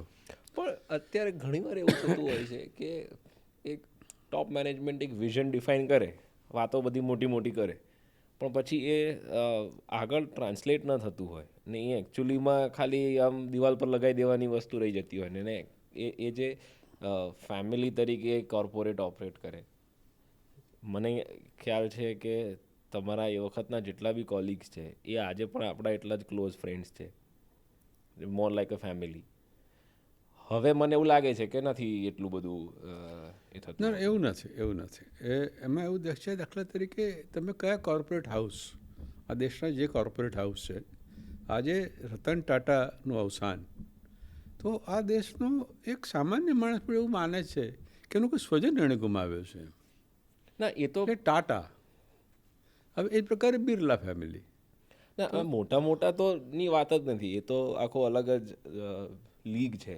વી are not talking about the Tatas and Birlas and અંબાનીઝ.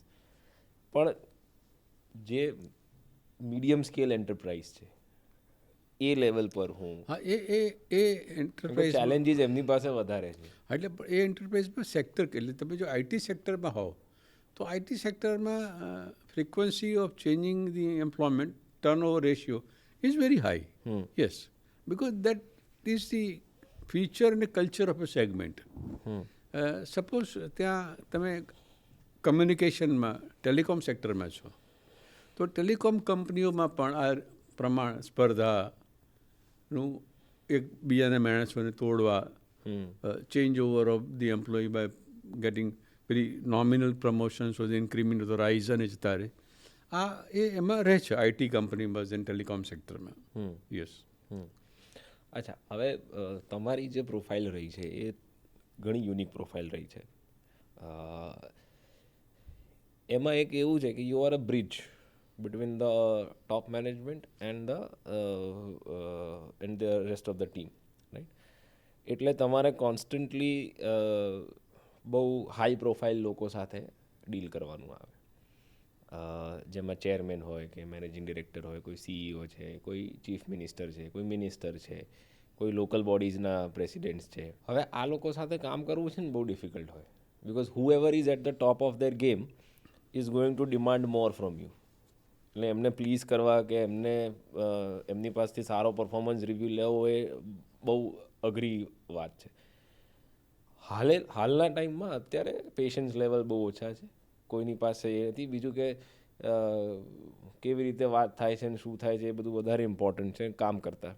આ અપર લેવલના ટોપ લેવલના માણસો સાથે કામ કરવાના આટલા બધા વર્ષોના અનુભવ પછી તમે શું કન્ક્લુઝન કર્યું છે કે જો તમારે પોતે પણ કરિયરમાં આગળ જવું હોય અને એક ટોપ લેવલના લોકો સાથે તમારે કામ કરવું હોય તો તમારે આટલી વસ્તુઓ બદલવી પડશે, શીખવી પડશે અને એ પ્રમાણે તમારે આગળ વધવું પડશે.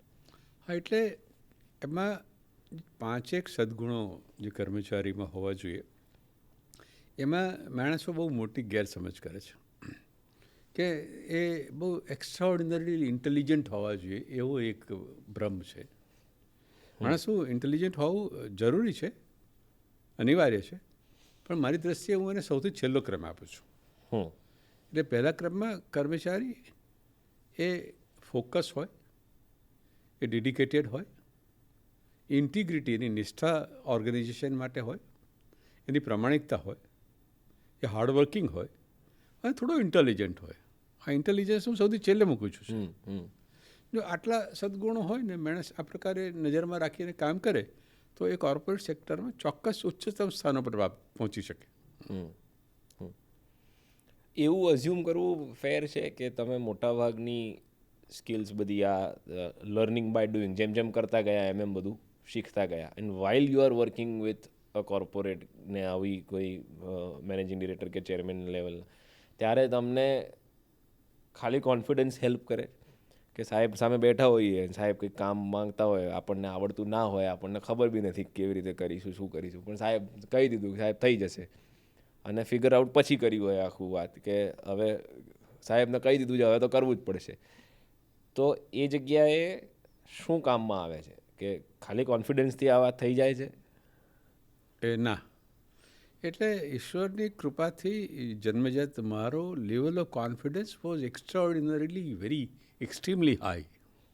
એ એક જુદો વિષય છે. પણ મેં કહ્યું એમ કે રાવજીભાઈ પટેલ જે મારા સાહેબ હતા એ કાયદાના માણસ હતા. તો કાયદો એમણે કેવી રીતે બને એ શીખવાડ્યું મને.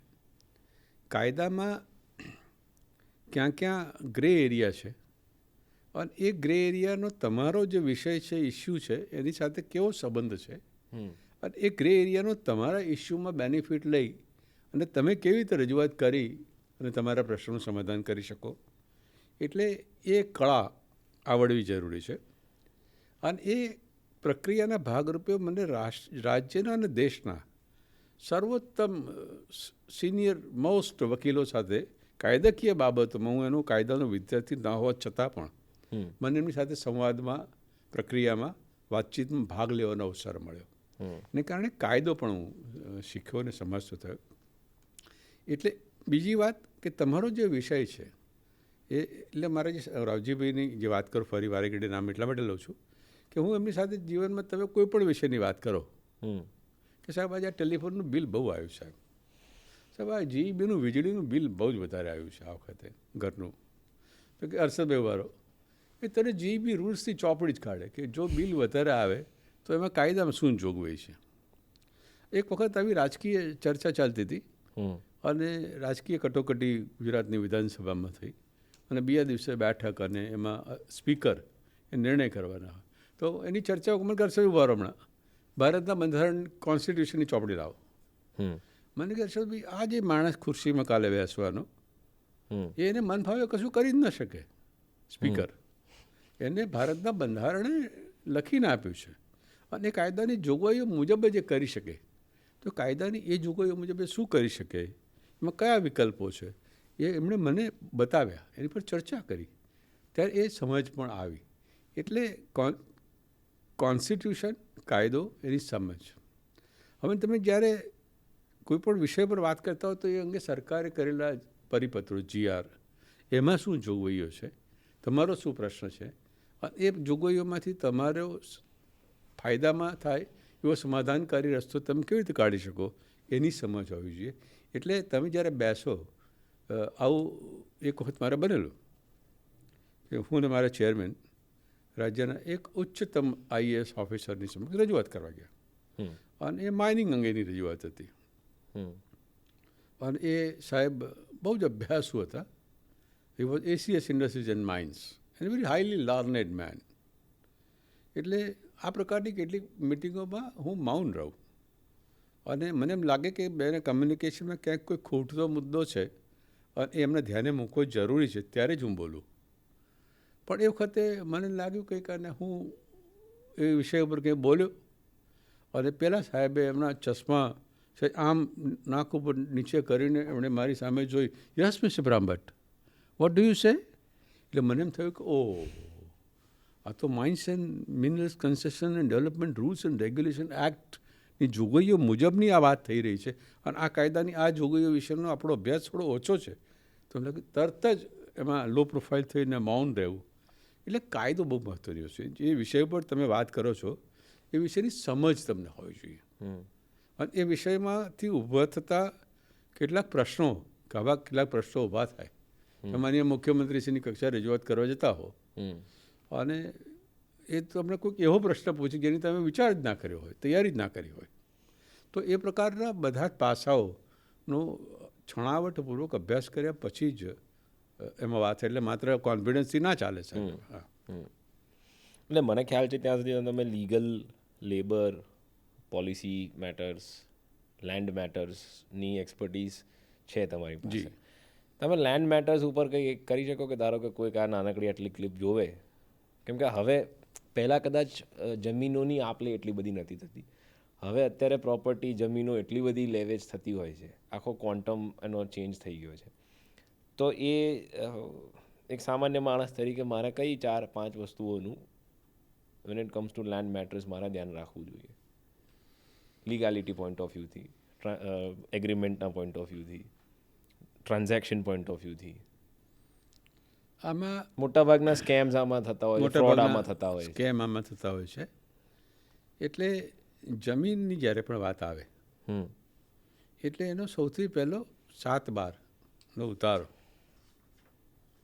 અને એમાં માલિકી હકની શું સ્થિતિ છે એની ચકાસણી. બીજું, એની જે લીગલ પોઝિશન છે, જે લોકો માલિકી હક ધરાવે છે, તો એ માલિકી હકના શું પુરાવાઓ છે એની ચકાસણી. ત્રીજી, એ જમીન જે છે તો એ જમીન કયા પ્રકારની છે, કારણ કે જમીન સરકારી પડતર છે, એ ગૌચરની જમીન છે, એ ખેતીની જમીન છે, એ જમીન પર નોન એગ્રીકલ્ચર પરમિશન, એને પરમિશન લીધેલી છે. આ પાસાઓને જોવા પડે. એ પછી એ વિસ્તારમાં છેલ્લા એકાદ વર્ષમાં થયેલા જમીનના સોદાઓ રેકોર્ડ ઉપર જ હોય છે.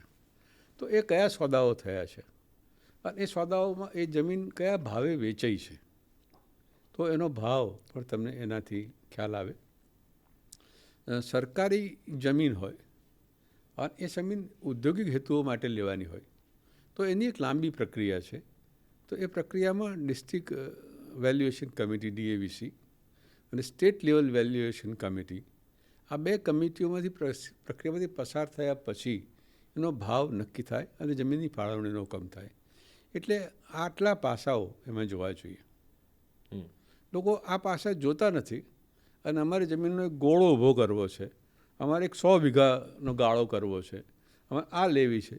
અને હમણાં અમારા એક મિત્રએ હમણાં જે પ્રકારે પેમેન્ટ કરી દીધા 5-10 કરોડ રૂપિયાના, અને પછી એમ થયું કે ઓહો, આ તો બહુ ખોટા માણસો, આમની પાસે તો જમીનના માલિકીના કોઈ હક નથી, આ પ્રકારના દસ્તાવેજો નથી, એના ટાઇટલ ક્લિયર નથી, અને આપણે ભરાઈ ગયા છીએ.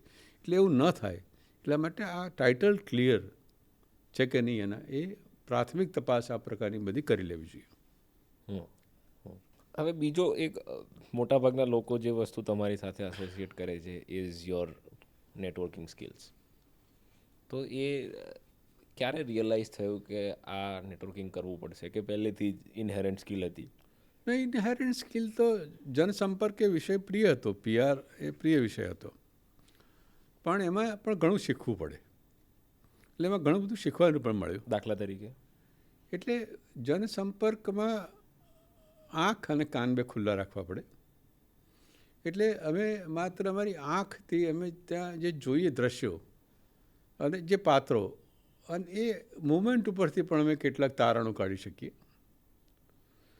આંખ અને કાનમાં જે થતી વાતો એ કાને પડે, એની નોંધ પણ લેવાય મગજના કમ્પ્યુટરમાં, અને ક્યારેક એનું એનાલિસિસ પણ થાય, અને એ ક્યારેક બીજા કોઈ અવસરે પણ એનો લાભ મળે. અને ત્રીજું કે તમે જ્યાં જાઓ છો, જેની પાસે તમારે કામ લેવાનું છે, એ તો ઉચ્ચ સત્તાધીશ છે, એની પાસે કાયદાએ આપેલા અધિકારો છે, અને એની પાસે રાજ્યભરમાંથી આવતા એટલા બધા મોટા પ્રશ્નો છે એને કે તમારા માટે ફુરસત જ નથી સાહેબ તમારા માટે. એટલે તમારે એની શી જરૂરિયાત છે, એને શું જોઈએ છે, એની પણ અમને ગંધ આવે સાહેબ. એટલે ન્યૂઝ ફોર ધ નોઝ એક કહેવત જે છે પત્રકારત્વમાં, એટલે નાક પણ તમારું કૂતરા જેવું હોવું જોઈએ, એ સૂંઘી લે સાહેબ, અને એમાંથી રસ્તો કેવી રીતે કાઢીને આગળ વધી શકાય, એ એક PRની કળા છે. પણ છતાં બી એ નેટવર્કિંગ આખું કેવી રીતે ડેવલપ થયું post coming into the formal sector? નેટવર્કિંગમાં એવું છે કે એમાં ક્યાંય ચીટિંગ ચાલતું નથી, એમાં કંઈ ભ્રામક વાતો ચાલતી નથી, એમાં કંઈ છેતરામણ ચાલતું નથી. એટલે તમારો વ્યવહાર એ ટ્રાન્સપરન્ટ હોય, તમારી પ્રામાણિકતા અને નિષ્ઠા શંકાથી પાર હોય, અને તમારો અભિગમ પોઝિટિવ હોય. એ સંબંધના માટે પણ પોઝિટિવ હોય, એ વિષયને માટે પણ પોઝિટિવ હોય. અને એ દ્વારા તમે એ વ્યક્તિના કે સંસ્થાના પણ જીવનમાં કંઈક હકારાત્મક, કંઈક સકારાત્મક કોન્ટ્રીબ્યુશન કરવા માગો છો અથવા જઈ રહ્યા છો, એ ભાવ હોય તો એ સંબંધ બંધાય. અને સંબંધોમાં આપવું જ પડે, ઘસાવવું જ પડે, અને બાંધછોડ કરવી પડે, જતું પણ કરવું પડે. ઈશ્વરની કૃપાથી દાખલા તરીકે જીવનના વિવિધ ક્ષેત્રો છે, પત્રકારત્વ છે, છાપાના માલિકો છે, મીડિયા છે. આ મીડિયા તો ઉદ્યોગ તમે શરૂ કરો તો સ્વાભાવિક છે કે એ વિકાસના કામોમાં ક્યાંક પ્રશ્નો પણ આવે, તો મીડિયા પણ એનો અવાજ રજૂ કરે. એટલે મીડિયા પણ આવે તો કાયદો એટલે કોર્ટ પણ આવે, જજીસ પણ આવે, હવે એનો અમલ કરવાવાળા પોલીસ અધિકારીઓ પણ આવે, અને સરકારના ઉચ્ચતમ અધિકારીઓ, કલેક્ટર, IAS ઓફિસરો પણ આવે. તો આટલા વિષયો સાથે તમારું નેટવર્કિંગ સહજ થાય સાહેબ. આટલા લોકો સાથે તમારું કામ પડવાનું, પનારો પડવાનો, પાલો પડવાનો, તો એ લોકો સાથે સંબંધ તમારે રાખવો જ પડે. તો એ લોકોને નિયમિત રીતે મળતા રહેવું પડે, અને જીવનના અને બીજા અનેક ક્ષેત્રમાં કંઈક નાનું મોટું યોગદાન, એ પોઝિટિવ કોન્ટ્રીબ્યુશન કરવાનું જ્યાં થતું હોય ત્યાં કરવું પડે. એ કરવાની તૈયારી સાથે આગળ વધવું પડે. પણ આ સ્પેસમાં એવી કઈ સોફ્ટ સ્કિલ્સ છે કે જે કલ્ટિવેટ કરી શકાય to reach out, to keep the relationship going, two grow the relationship? કે ભાઈ એક પરિચય થયો પણ એમાં કેવી રીતે એને વધારે સારો પરિચય અને સંબંધને અને વૃક્ષને, એ તમે કોઈ છોડ રોપ્યો, કંઈક ફૂલનો છોડ રોપ્યો, તો એનું જતન કરવું પડે, એની માવજત કરવી પડે, એને પાણી પણ પીવડાવવું પડે, એને ખાતર પણ આપવું પડે. એવું માનવીય સંબંધોનું પણ છે કે એમાં એને પાણી પીવડાવવું પડે, એને ક્યાંક ખાતર પણ આપવું પડે, તો એમને મનગમતું શું છે. હવે એ દાખલા તરીકે ક્યાંક વિષયમાં વાત થતી હોય તો કોઈને પર્યાવરણ વિશે બહુ જ ઊંડો અભ્યાસ છે, અથવા તો એમાં એમને રસ છે. ક્યારેક કોઈકને મળવાથી એમ થાય કે આ એમને ક્લાસિકલ મ્યુઝિકમાં બહુ અભ્યાસ છે. કોઈકને મળવાથી એમ થાય કે એમને ગુજરાતી કવિતા અને સાહિત્યના વાંચનમાં વિશેષ રુચિ છે. તો તો એવા લોકોને એમની મનગમતી શોખની વસ્તુઓ તમે વાર તહેવારે આપો. ભારતીય સમાજ અને ભારતીય સંસ્કૃતિ એમાં તહેવારોનું એક વિશેષ મહત્ત્વ છે. એટલે આ તહેવારો દાખલા તરીકે હોળી ધૂળેટીનો તહેવાર છે તો રંગોનો તહેવાર છે સાહેબ. તો એ નિમિત્તે જન્માષ્ટમી છે, ભગવાન કૃષ્ણનો જન્મોત્સવનો તહેવાર છે. તો આ દરેક તહેવારની સાથે કોઈક પ્રસંગને કોઈક ઘટનાને જોડી અને અમે કંઈક વસ્તુ કોઈકને આપો તેને ગમે, એના જીવનમાં એને એમાંથી કંઈક આનંદ મળે, પ્રમોદ મળે, એને કંઈક જાણવાનું મળે, શીખવાનું મળે. એવી નાના નાના ગેસ્ચર્સ દ્વારા વ્યક્તિગત સંબંધોની માવજત એ લાંબા ગાળાના સંબંધોના નિર્માણમાં ખૂબ ઉપયોગી બની શકે. ત્રણેક કેટેગરીમાં માણસોને ડિવાઈડ થતા હોય છે, ખાસ કરીને નેટવર્કિંગના એમાં. એક મેલ્કોમ ગ્લેડવેલ કરીને ઓથર છે, એમણે એક ચોપડી લખી છે ધ ટિપિંગ પોઈન્ટ. એમાં એ કહે છે કે 3 પ્રકારના માણસો હોય છે. એક હોય છે કનેક્ટર્સ, કે જે ફ્રેન્ડ્સ બહુ ઇઝીલી બનાવી દે, જેમનું નેટવર્ક બહુ જ મોટું હોય અને એકબીજાને કનેક્ટ કરાવવામાં તમે કોઈનું બી કોન્ટેક્ટ માંગો ને તેમની પાસે હોય. સેકન્ડ છે સેલ્સમેન. એ પ્રકારના માણસ એવા છે જે તમારું છે ને બ્રાન્ડિંગ કરી આવે, તમારું માર્કેટિંગ કરી આવે, ક્યાંક કોકને બહુ સ્ટ્રોંગલી એવું રેકમેન્ડ કરી આવે કે તમે પેલું આની સાથે કરાવજો એવું. અને ત્રીજા છે મેવન્સ. મેવન્સ એ પ્રકારના એવા લોકો છે હુ સી, એમણે બહુ સરસ સેન્ટેન્સમાં લખ્યું હતું, who see great value in drinking a cup of coffee with somebody just for the fun of it. એટલે કોઈકની સાથે બેસીને કોફી પીવામાં પણ એ લોકોને ઘણી વેલ્યુ દેખાય છે. મને એવું લાગે છે કે તમારામાં એ વસ્તુ ઘણી છે કે અત્યારના ટાઈમ પ્રમાણે કે જ્યાં કોઈના માટે કોઈ કશું કરતું નથી અને જો કોઈ ટ્રાન્ઝેક્શન કે એવું કંઈ ના હોય તો કોઈને ફુરસત નથી એ બધું કરવાની. પણ you constantly keep thinking about કે અચ્છા, જેમ તમે અત્યારે વાત કરી એવું કે ભાઈ એમને કઈ વાતમાં રસ પડે છે, વોટ આર હિઝ પેશન્સ, ઓર એમને આગળ કદાચ કઈ વસ્તુની જરૂરિયાત પડશે તો તમે એ વસ્તુ ત્યાં ના આપી શકો એમ કે ફ્યુચરને પણ. એટલે is it Bing thoughtful is the most crucial skill in building your relationships.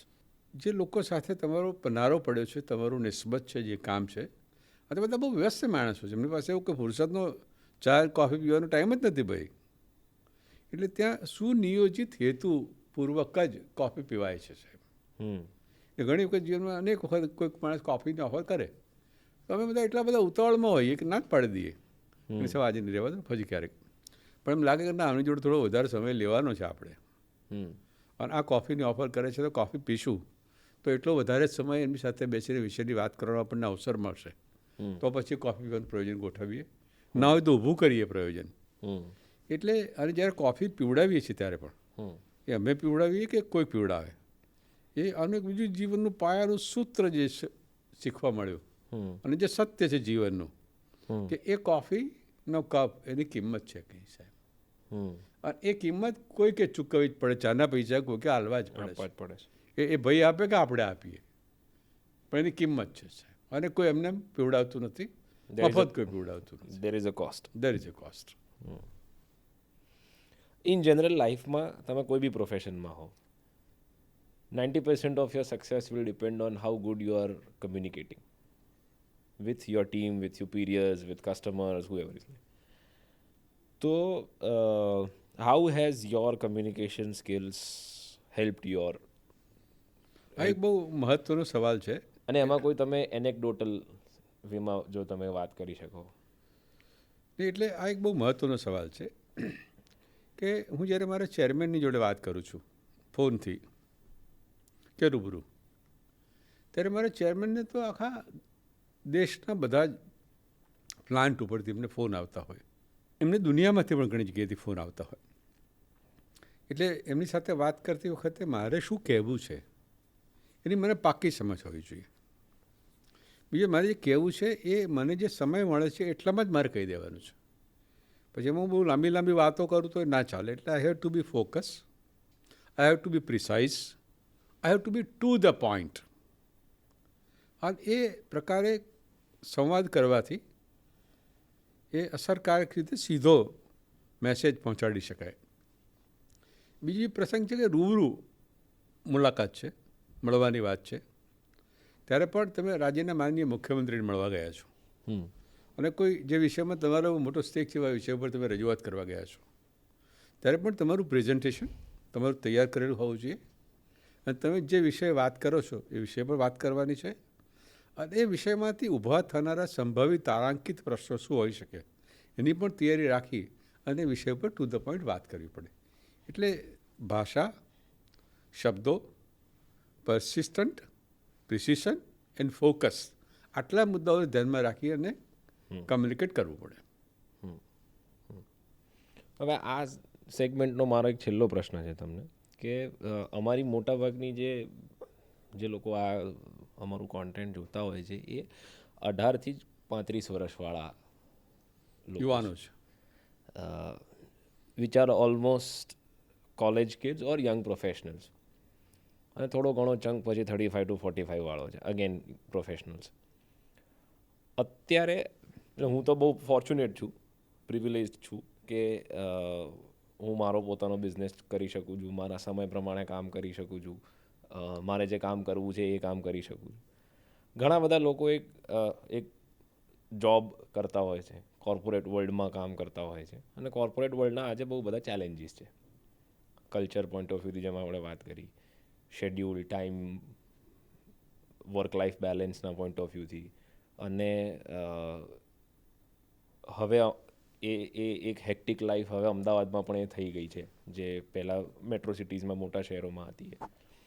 Young પ્રોફેશનલ્સને અત્યારે તમે તમારા 40-50 વર્ષના કોર્પોરેટ એક્સપિરિયન્સ, પ્રોફેશનલ એક્સપિરિયન્સ પછી તમે યંગ પ્રોફેશનલ્સને શું એડવાઇસ આપો? દરેક માણસ છે એ નોકરી કરે છે અથવા કામ કરે છે ત્યારે એનું લક્ષ્ય શું છે, એનો ગોલ શું છે, જીવનમાં એને ક્યાં પહોંચવું છે, ક્યાં જવું છે, એ દરેકના માણસના મનમાં હોય છે જ આમ તો, કે મારે આવું કંઈક બનવું છે, મારે આવું કંઈક કરવું છે. તો એની થોડી ક્લેરિટી હોવી જોઈએ કે આપણે શું કરવું છે અને ક્યાં જવું છે. એ લક્ષ્યને નજરમાં રાખી અને માણસે કામ કરે. હવે કામ કરવામાં પણ જે પ્રકારો છે એમાં અમારા અંબુજા સિમેન્ટના મેનેજમેન્ટના જે કમાન્ડમેન્ટ્સ હતા એમાં એક કમાન્ડમેન્ટ હતું અને એ મારા જીવનનું સૂત્ર હતું કે whatever we do we shall excel in that. અમે જે કંઈ કરીએ એ ઈશ્વરની પૂજાથી ઉત્તમ અને સર્વોત્તમ જ કરીશું. એટલે તમે કરેલા કામની ગુણવત્તા લેશ માત્ર ઓછી ના હોવી જોઈએ. તમે કરેલું કામ એ સૌંદર્ય જ એમાંથી પ્રગટ થતું હોવું જોઈએ. જોઈને કોઈ એમ કહી દે બહુ સરસ, કોણે કર્યું છે આ ભાવથી કામ થવું જોઈએ. ત્રીજું કે તમે એમાંથી આર્થિક ઉપાર્જન, રિટર્ન કેવું મળશે એ વિચારો જ નહીં, એ સેકન્ડરી છે, પૈસા ગૌણ છે. તમે આ ભાવથી, આ કન્સિસ્ટન્સીથી, આ ઇન્ટિગ્રિટીથી કામ કરશો તો પૈસા અને પદ તો આપોઆપ આવશે સાહેબ. પણ તમે કયા રસ્તે છો, તમારે એક રાહ પર ક્યાં સુધી જવું છે, ચાલવું છે, એને નજરમાં રાખી અને તમે કામ કરો તો મંજિલે પહોંચી જ જવાય. કભી રાસ્તે મંજિલ કી ઓર નહીં દેખા, હમને રાસ્તે મેં કભી મિલ કા પથ્થર નહીં દેખા. એટલે માનીને ચાલો એટલે મંજિલે પહોંચી જ જવાય છે. जिस दिन से चला हूँ मेरी मंजिल पे नजर है, रास्ते में कभी मिल का पत्थर नहीं देखा. અચ્છા, તમે તમારી પ્રોફેશનલ લાઈફની કોઈ when you look back at your career, what are the most notable moments? ઘટનાઓ અને પ્રસંગો અને મોમેન્ટ્સમાં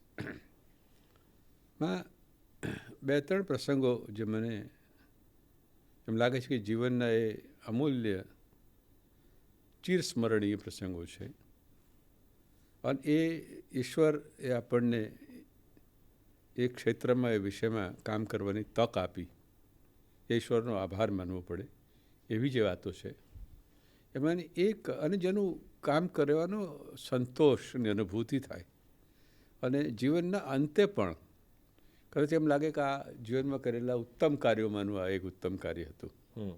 તો એ ભૂકંપ દરમિયાન કરેલી કામગીરી અને મેં કહ્યું અંબુજા સિમેન્ટ ફાઉન્ડેશન અને એના માલિકો અને એ અમારા મેનેજિંગ ડિરેક્ટર મિસ્ટર નરોત્તમ સક્સેરિયા એ વિદેશ હતા અને પાછા આવી ગયા અને આવીને એમણે મને એક ફોન કર્યો અને ફોન પર જે શબ્દો એ બોલ્યા અને એમણે જે વાતો કરી મેં એમણે કહ્યું કે હર્ષદભાઈ, ગુજરાત એ આપણી કર્મભૂમિ છે અને કોડીનારથી જ આપણો જન્મ થયો છે, ત્યાંથી જ આપણો વિકાસ થયો છે. અને એ ગુજરાત એ જો ભૂકંપની પીડામાં કણસતું હોય તો આપણે માત્ર એ જોઈને એના મુખ પ્રેક્ષક ન રહી શકીએ. અને ગુજરાતના આ આપત્તિના સમયે એ છે કંઈ કરવું પડે આપણે કરવાની કંપની તરીકેની તૈયારી છે. આટલી પ્રાથમિક વાત એમણે કર્યા પછી જે શબ્દો એ બોલ્યા અને એ શબ્દો પછી એમણે 2 દિવસો લખીને મોકલાવી આપ્યા. એટલે એમનું કંઈક વ્યક્તિ કહેવું કે બોલવું અને એને એક કાગળ ઉપર મૂકીને એક ઓર્ડર તરીકે ઓન રેકોર્ડ પણ મોકલી આપવું એ અકલ્પનીય ઘટના હતી.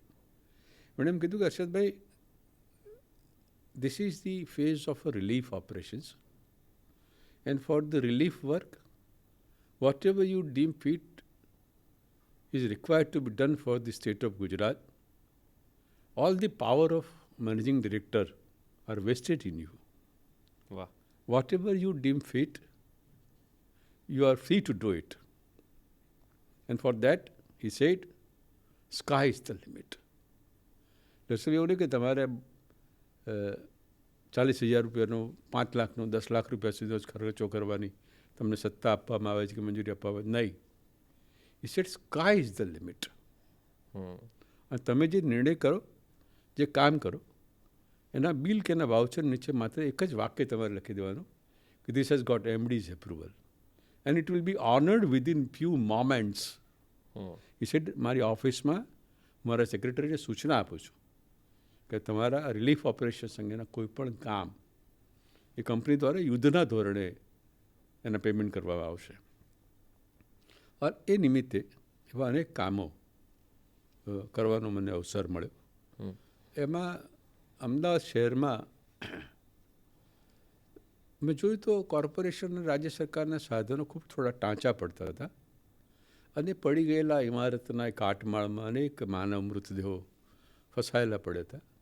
તો આને કેવી રીતે ઝડપથી બહાર કાઢી શકાય, તો એ માટે અમે સિમેન્ટ કટર અને સ્ટીલ કટરના જાપાનીઝ મેડની બ્રાન્ડના મશીનો ખરીદ્યા અને આ અમદાવાદ મ્યુનિસિપલ કમિશનરને જેમનો કંટ્રોલ રૂમ હતો ત્યાં જઈને કૈલાસનાથન સાહેબને અમે એ આપ્યા, એમને અર્પણ કર્યા અને કહીને આપ્યા કે સાહેબ અમારા પાછા નથી જોઈતા અને આનું તમારે અમદાવાદમાં કામ પતી જાય અને ભુજ જ્યાં જરૂર ત્યાં મોકલી આપજો.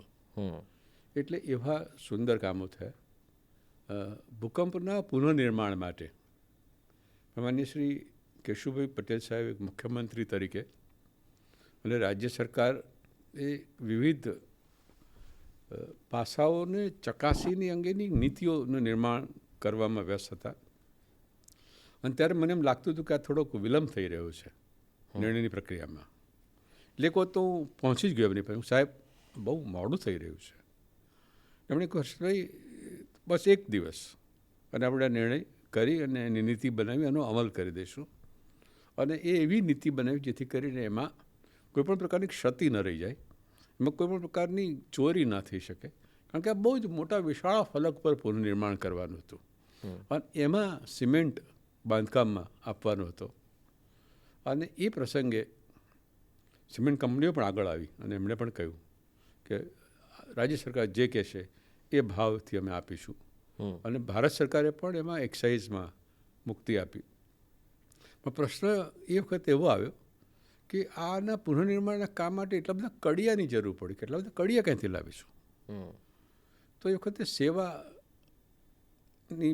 એક પ્રોજેક્ટ ચાલતો જેમાં બહેનોને કડિયા કામની ટ્રેનિંગ આપતા.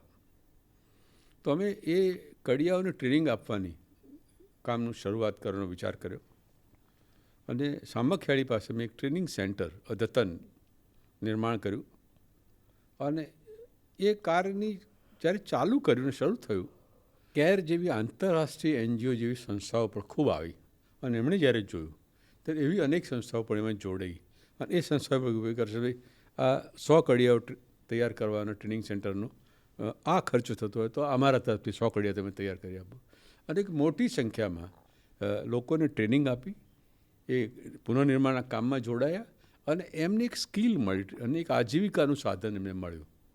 એક એવું સુંદર કામ પણ એ સમય દરમિયાન થયું.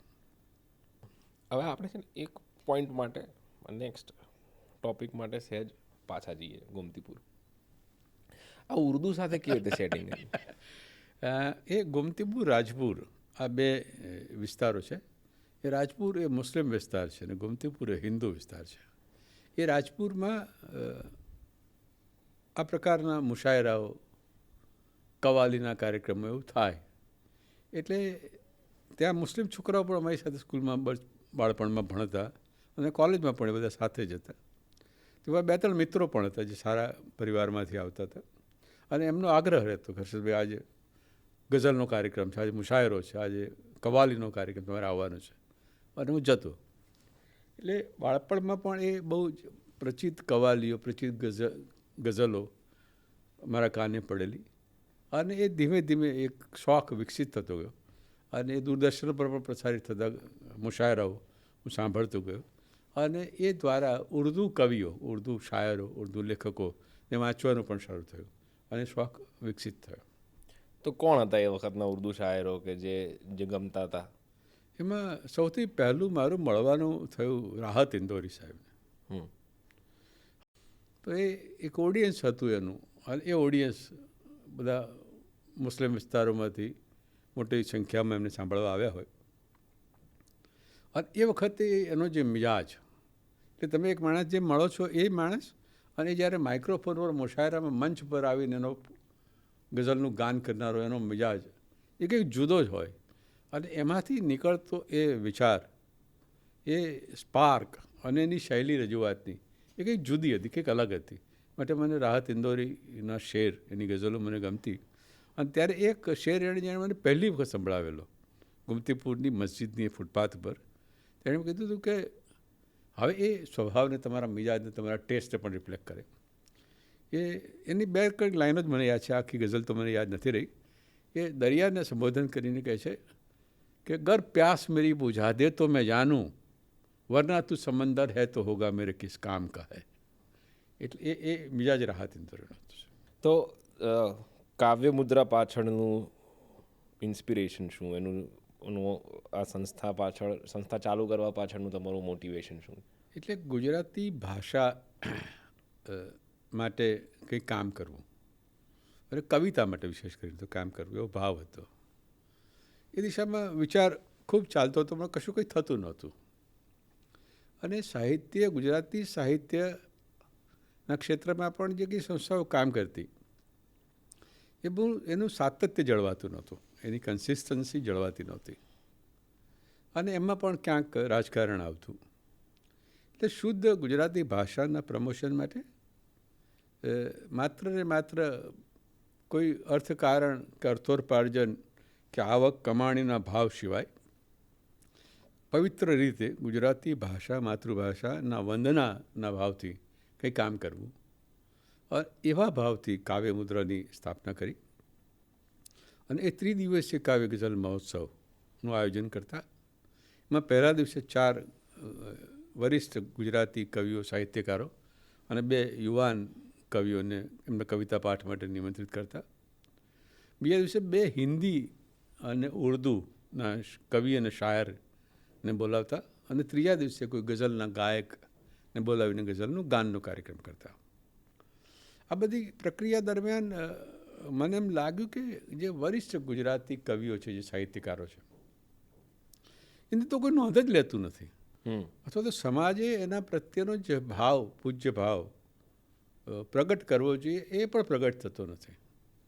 એટલે અંબુજા સિમેન્ટમાં કામ કરતો હતો અને વિનોદબાબુનું અવસાન થયું અને મેં પરિવારને વિનંતી કરી કે એમના સ્મૃતિમાં એક વિનોદ નેવટિયા કાવ્યમુદ્રા એવોર્ડની રચના થાય અને ગુજરાતના વરિષ્ઠ સાહિત્યકારને અર્પણ થાય.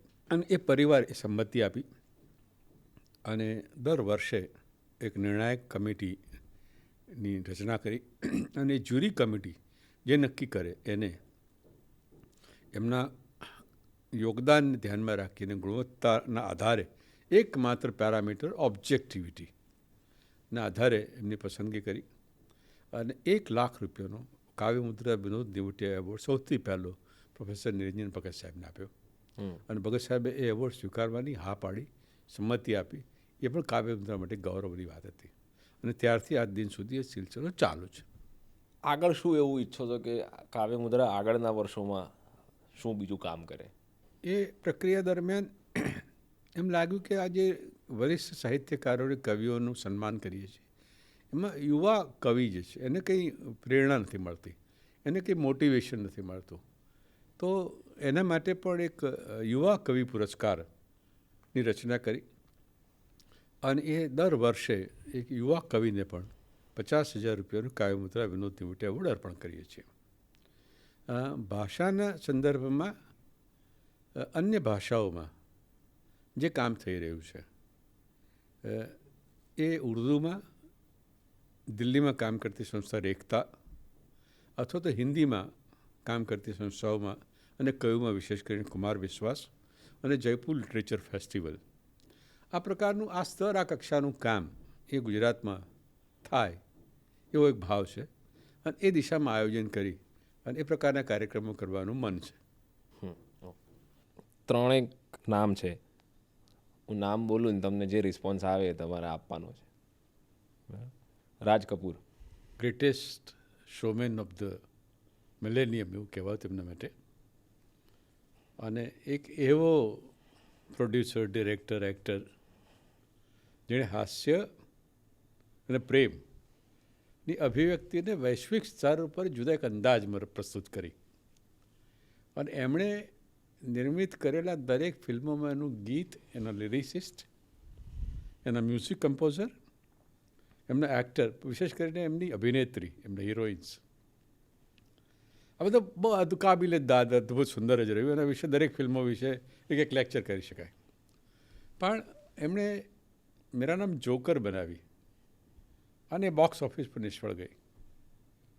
પછી એમણે બોબી બનાવ્યું સાહેબ. એટલે એમને ખબર જ હતી કે પલ્સ ઓફ ધી પીપલ, પ્રેક્ષકને શું જોઈએ છે અને શું ગમે છે એવું પીરસવું અને એવા કમર્શિયલ એંગલથી છતાં ઉત્તમ કૃતિ હોય એ સંદર્ભમાં એમણે બોબીનું નિર્માણ કર્યું. પણ એમના સમગ્ર નિર્માણ દરમિયાન એમણે જ્યારે સત્યમ શિવમ સુંદરમનું નિર્માણ કર્યું, એ એકમાત્ર ફિલ્મ એવું હતું કે જે ફિલ્મના ટાઇટલની નીચે એમણે લખ્યું ધ સબ્લાઇમ.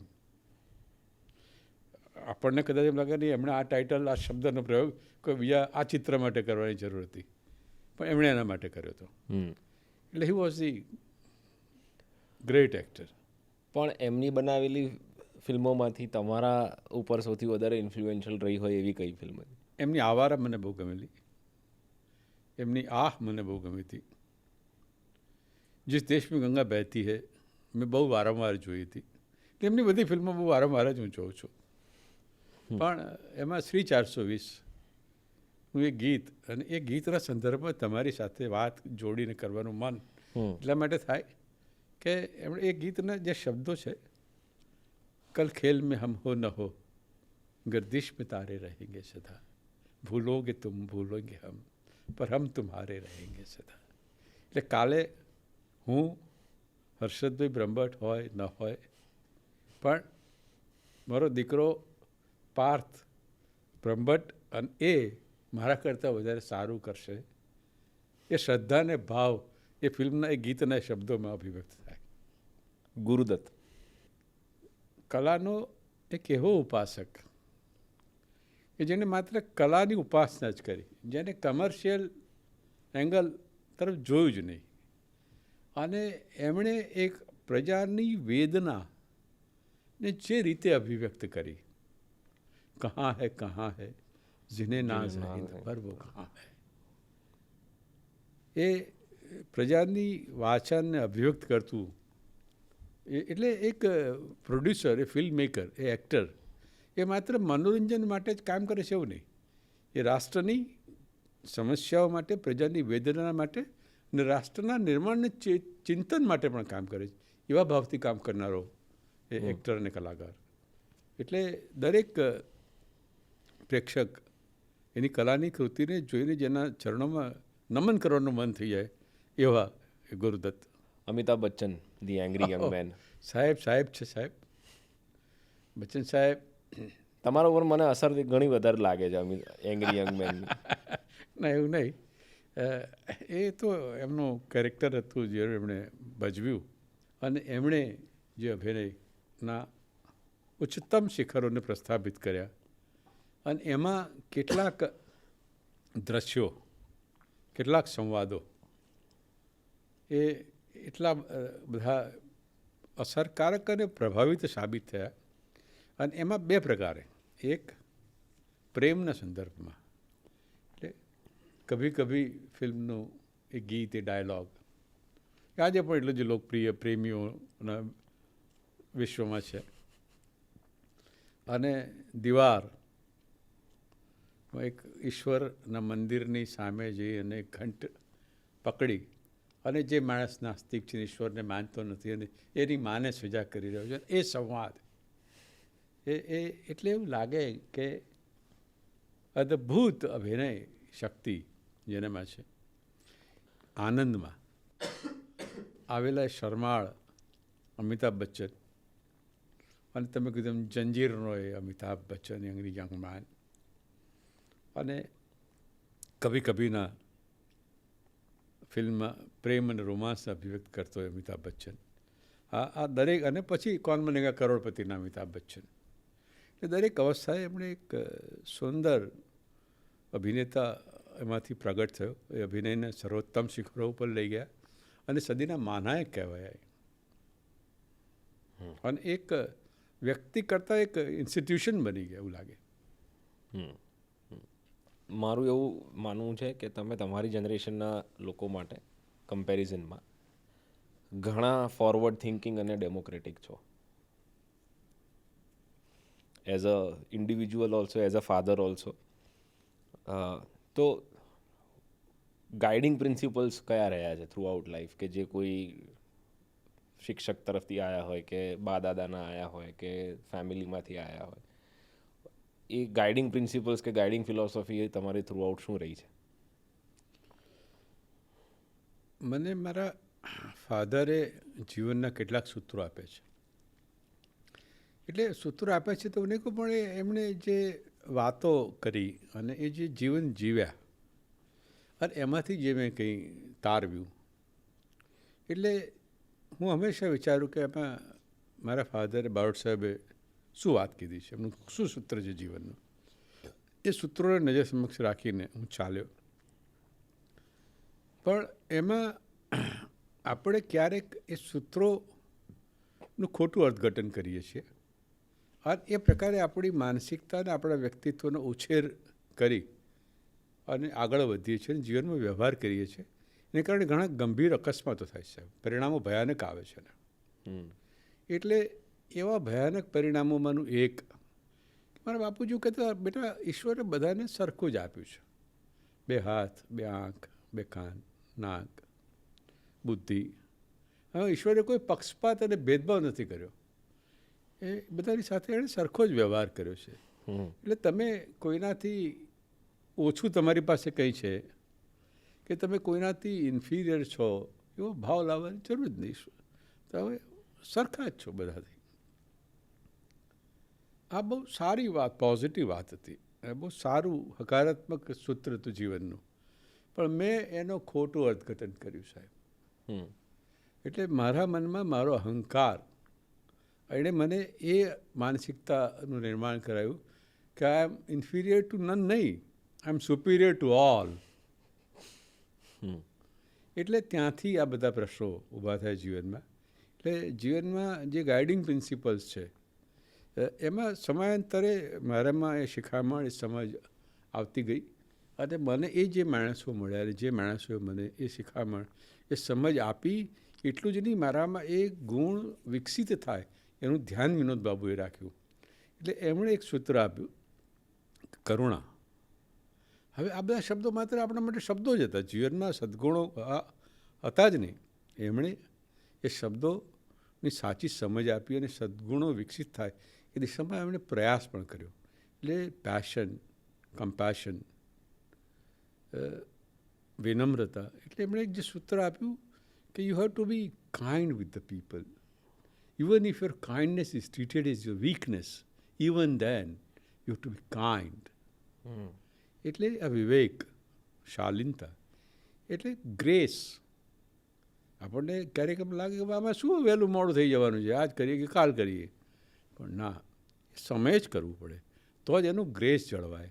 એટલે ગ્રેસ એટલે કેટલીક વાતો, કેટલાક કામો પણ એવા કરવા પડે કે જે ગ્રેસફુલ હોય, એટલે એનો ગ્રેસ પણ જળવાવો જોઈએ. એટલે વ્યક્તિત્વના જીવનના સદ્ગુણો સિવાયની આ વાત છે, સાહેબ, guiding principles. So you have to be kind. You have to be generous. You have to be graceful. This should be the guiding principles of life. એક હમણાં આજે એંગ્રી યંગ મેન જે શો આવ્યો હતો જાવેદ અખ્તરવાળો ને સલીમ ખાનવાળો, એમાં જાવેદ સાહેબે એક કૃષ્ણચંદ્રની કવિતા વાંચી છે એક જગ્યાએ.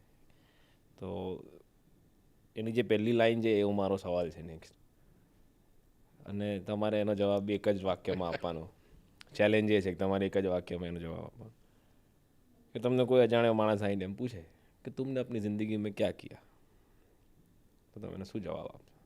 हमने वो तमाम काम किए जो सच थे, जो सही थे, जो धर्म के आधारित थे, वो सब हमने किया. कभी कोई गलत काम नहीं किया. कभी कोई किसी को नुकसान हो, किसी को ठेस पहुँचे, किसी के आत्म स्वाभिमान को ठेस पहुँचे, ऐसा कोई गलत काम नहीं किया.